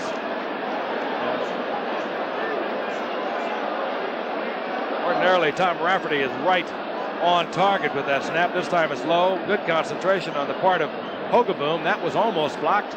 But Septien drills it through the uprights, and the Cowboys have the lead once again. But still, 2:19 remaining. The Giants, however, with no timeouts. That could be a problem, but 2:19, the clock's got to stop for the 2-minute warning. That's still plenty of time to get in position for another field goal or even score a touchdown. And as you pointed out, Joe, the average yards per completion tonight are rather high for Phil Sims, so he completes 2 or 3 passes. They should be in field goal range. And what will the Cowboys do? Will they get out of their regular defense that they play so well? The blitzing type defense and start playing a zone? I think we'll see some form of prevent defense, particularly since there are no timeouts. And I know you hate that, Joe. Yeah, that's why I was bringing it up. I think everyone hates it. What the Giants want right now is a good return from McConkey. There's Jess Atkinson. He may yet still have another opportunity. He hit from 47 yards out earlier to put the Giants in the lead after he had missed the conversion. And he may not have another shot.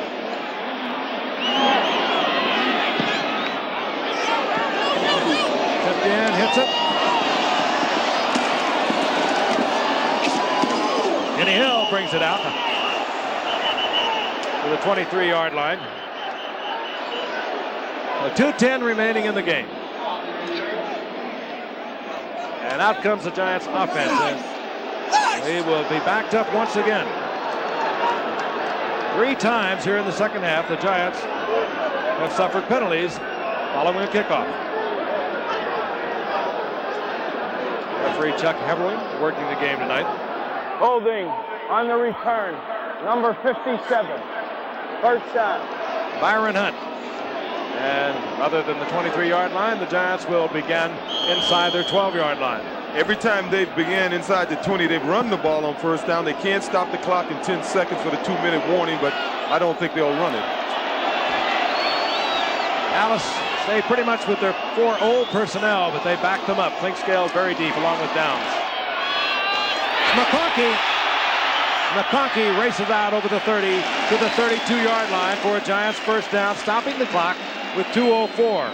21-yard pickup, and the Giants will have a timeout working for them at the 2-minute warning. It's amazing, this game of football. Coaches stress, they keep talking about mistakes. It's a game of mistakes, the penalties and the turnovers.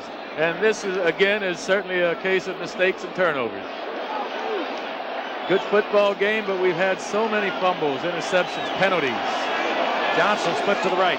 McConkey, Manuel, Johnson up to the left. Sims. Good coverage by the Cowboys. Sims feeling the pressure, throws it incomplete. And we get the 2-minute warning. Phil Sims limping slightly.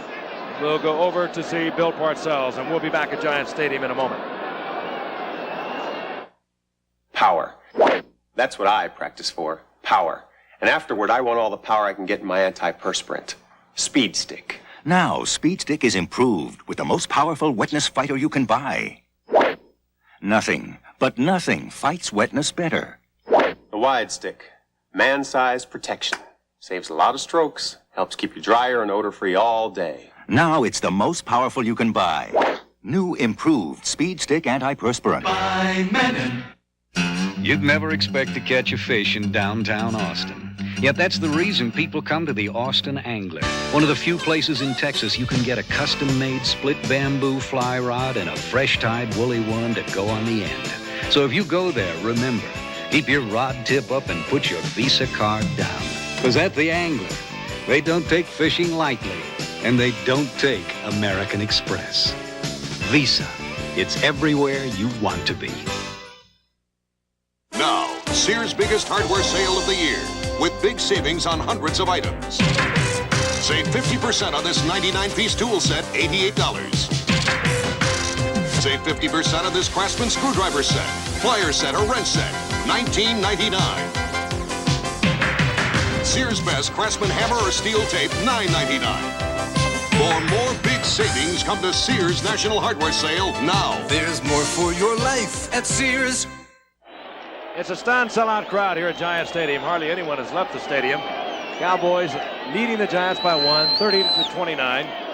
And they're thinking back to the conversion attempt that was missed that made it a 2-point margin, allowed the Cowboys to take the lead following a Phil Sims fumble exchange with Bart Oates. The Cowboys recovered, and then moments later, Septien put the Cowboys ahead with a 31-yard field goal. 1:59 remaining for the Giants. They have no timeouts. It's 2nd down and 10. And whether by accident or not, it was McConkey making a good play against Everson Walls. They got tangled up. Walls had no chance for the interception. It'll be 3rd down and 10. That's McConkey trying to work it to the outside. That's Downs on the inside. He releases him out to Walls. There's the collision, preventing Walls from having an opportunity of making that interception. 3rd down and 10.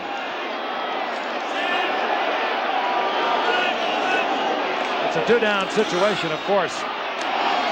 And it'll be 4th and 10, and they will go again, as that ball just had too much on it for Manuel to handle. Bill Sims, who's had a wonderful night, he has produced the 2nd best effort in terms of yardage ever for a Giant. Only Y.A. Tittle exceeded his yardage output. Tittle threw for 505 yards back in 1962.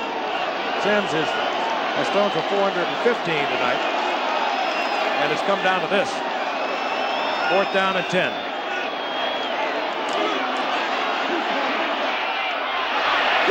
And coming down with it is Bobby Johnson, and he is near midfield with a Giant 1st down, stopping the clock at 1:45. Pretty gutsy. That is great. That's great. They didn't do what I think the Cowboys thought they would do, throw one over the middle trying to pick the 1st down up. They put it way up there. Good pass protection. Phil throws a very difficult pass, and he throws it on the money. That's sensational. Right between defenders, Ron Fellows and Bill Bates. It had to be perfect. It was. Crowd now back in it. Draw play. Galbraith nailed at the line of scrimmage. Just trying, I presume, to keep that defensive line honest.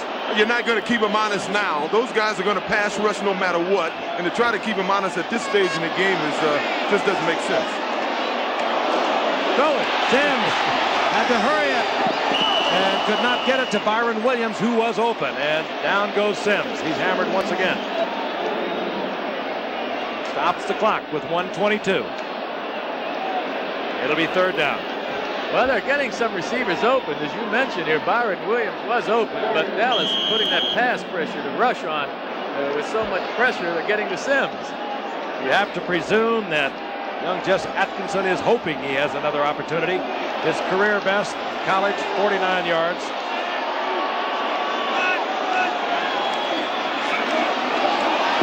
Sims, timing pattern, and is picked off. Everson Walls with his 4th interception of the season. Twice Everson Walls has led the league in interceptions, and he picks off a key win tonight for Dallas. And Dallas, with the Giants unable to stop the clock, should be able to run it out with ease. 1:16 remaining. A desperation shot by Sims. He had to release it, tried to get it to Manuel. A lot of pressure on Sims. There's a safety blitz on the outside here with Downs, and he just didn't get anything on the ball. It looked like it slipped out of his hands a bit. And well, there's Walls. A missed extra point conversion, a bad snap from Senator quarterback. It's very frustrating for this Giant football team. They'll meet again, of course, later in the season down in Dallas. Next Sunday, Pittsburgh will be facing the Dallas Cowboys. We're going to watch Dallas a little later on in the season. We'll watch them against the Cardinals Monday, November the 4th. The Giants next Sunday are at Cincinnati. And we'll watch the Giants once again against the Washington Redskins. That game in mid-November. And for Bill Parcells, what a game this has been. A game of ups and downs, back and forth. And as Joe mentioned a moment ago, it all came down to his conversion. It came down to a simple missed exchange between the center and Phil Sims. Statistics, I'm sure, mean nothing as Phil Sims went 18-36 for 432 yards, 3 touchdowns, and 2 interceptions. And tomorrow night, the Cardinals against the Redskins will have a chance to remain tied with Dallas as they take on the Washington Redskins in the nation's capital, and we'll be there to bring it to you. Tom Landry is once again the 2nd winningest coach in the history of the NFL. He was tied earlier today by Don Shula as the Miami Dolphins beat Pittsburgh at 246 victories. Tom Landry walks off the field with 247 as the final seconds expire. But there is a major story still to unfold here in the National Football Conference of the NFL. Once again, the final score, Dallas defeats the Giants by 1, 30-29. This ABC Sports exclusive has been brought to you by Nissan, builders of technologically advanced cars and trucks for over 50 years. And by Budweiser, for all you do, this Bud's for you. And by Liberty Mutual Insurance Company, for all your auto, home, life, and business insurance needs. Stay tuned on the West Coast for MacGyver coming up next. Most of you in the rest of the country, stay tuned for the ABC News Weekend Report. Travel arrangements made through a promotional fee paid by United Airlines. United is the only airline to serve all 50 states. This has been a presentation of ABC Sports, recognized around the world as the leader in sports television. We'll see you tomorrow night from the nation's capital with the Cards and the Reds.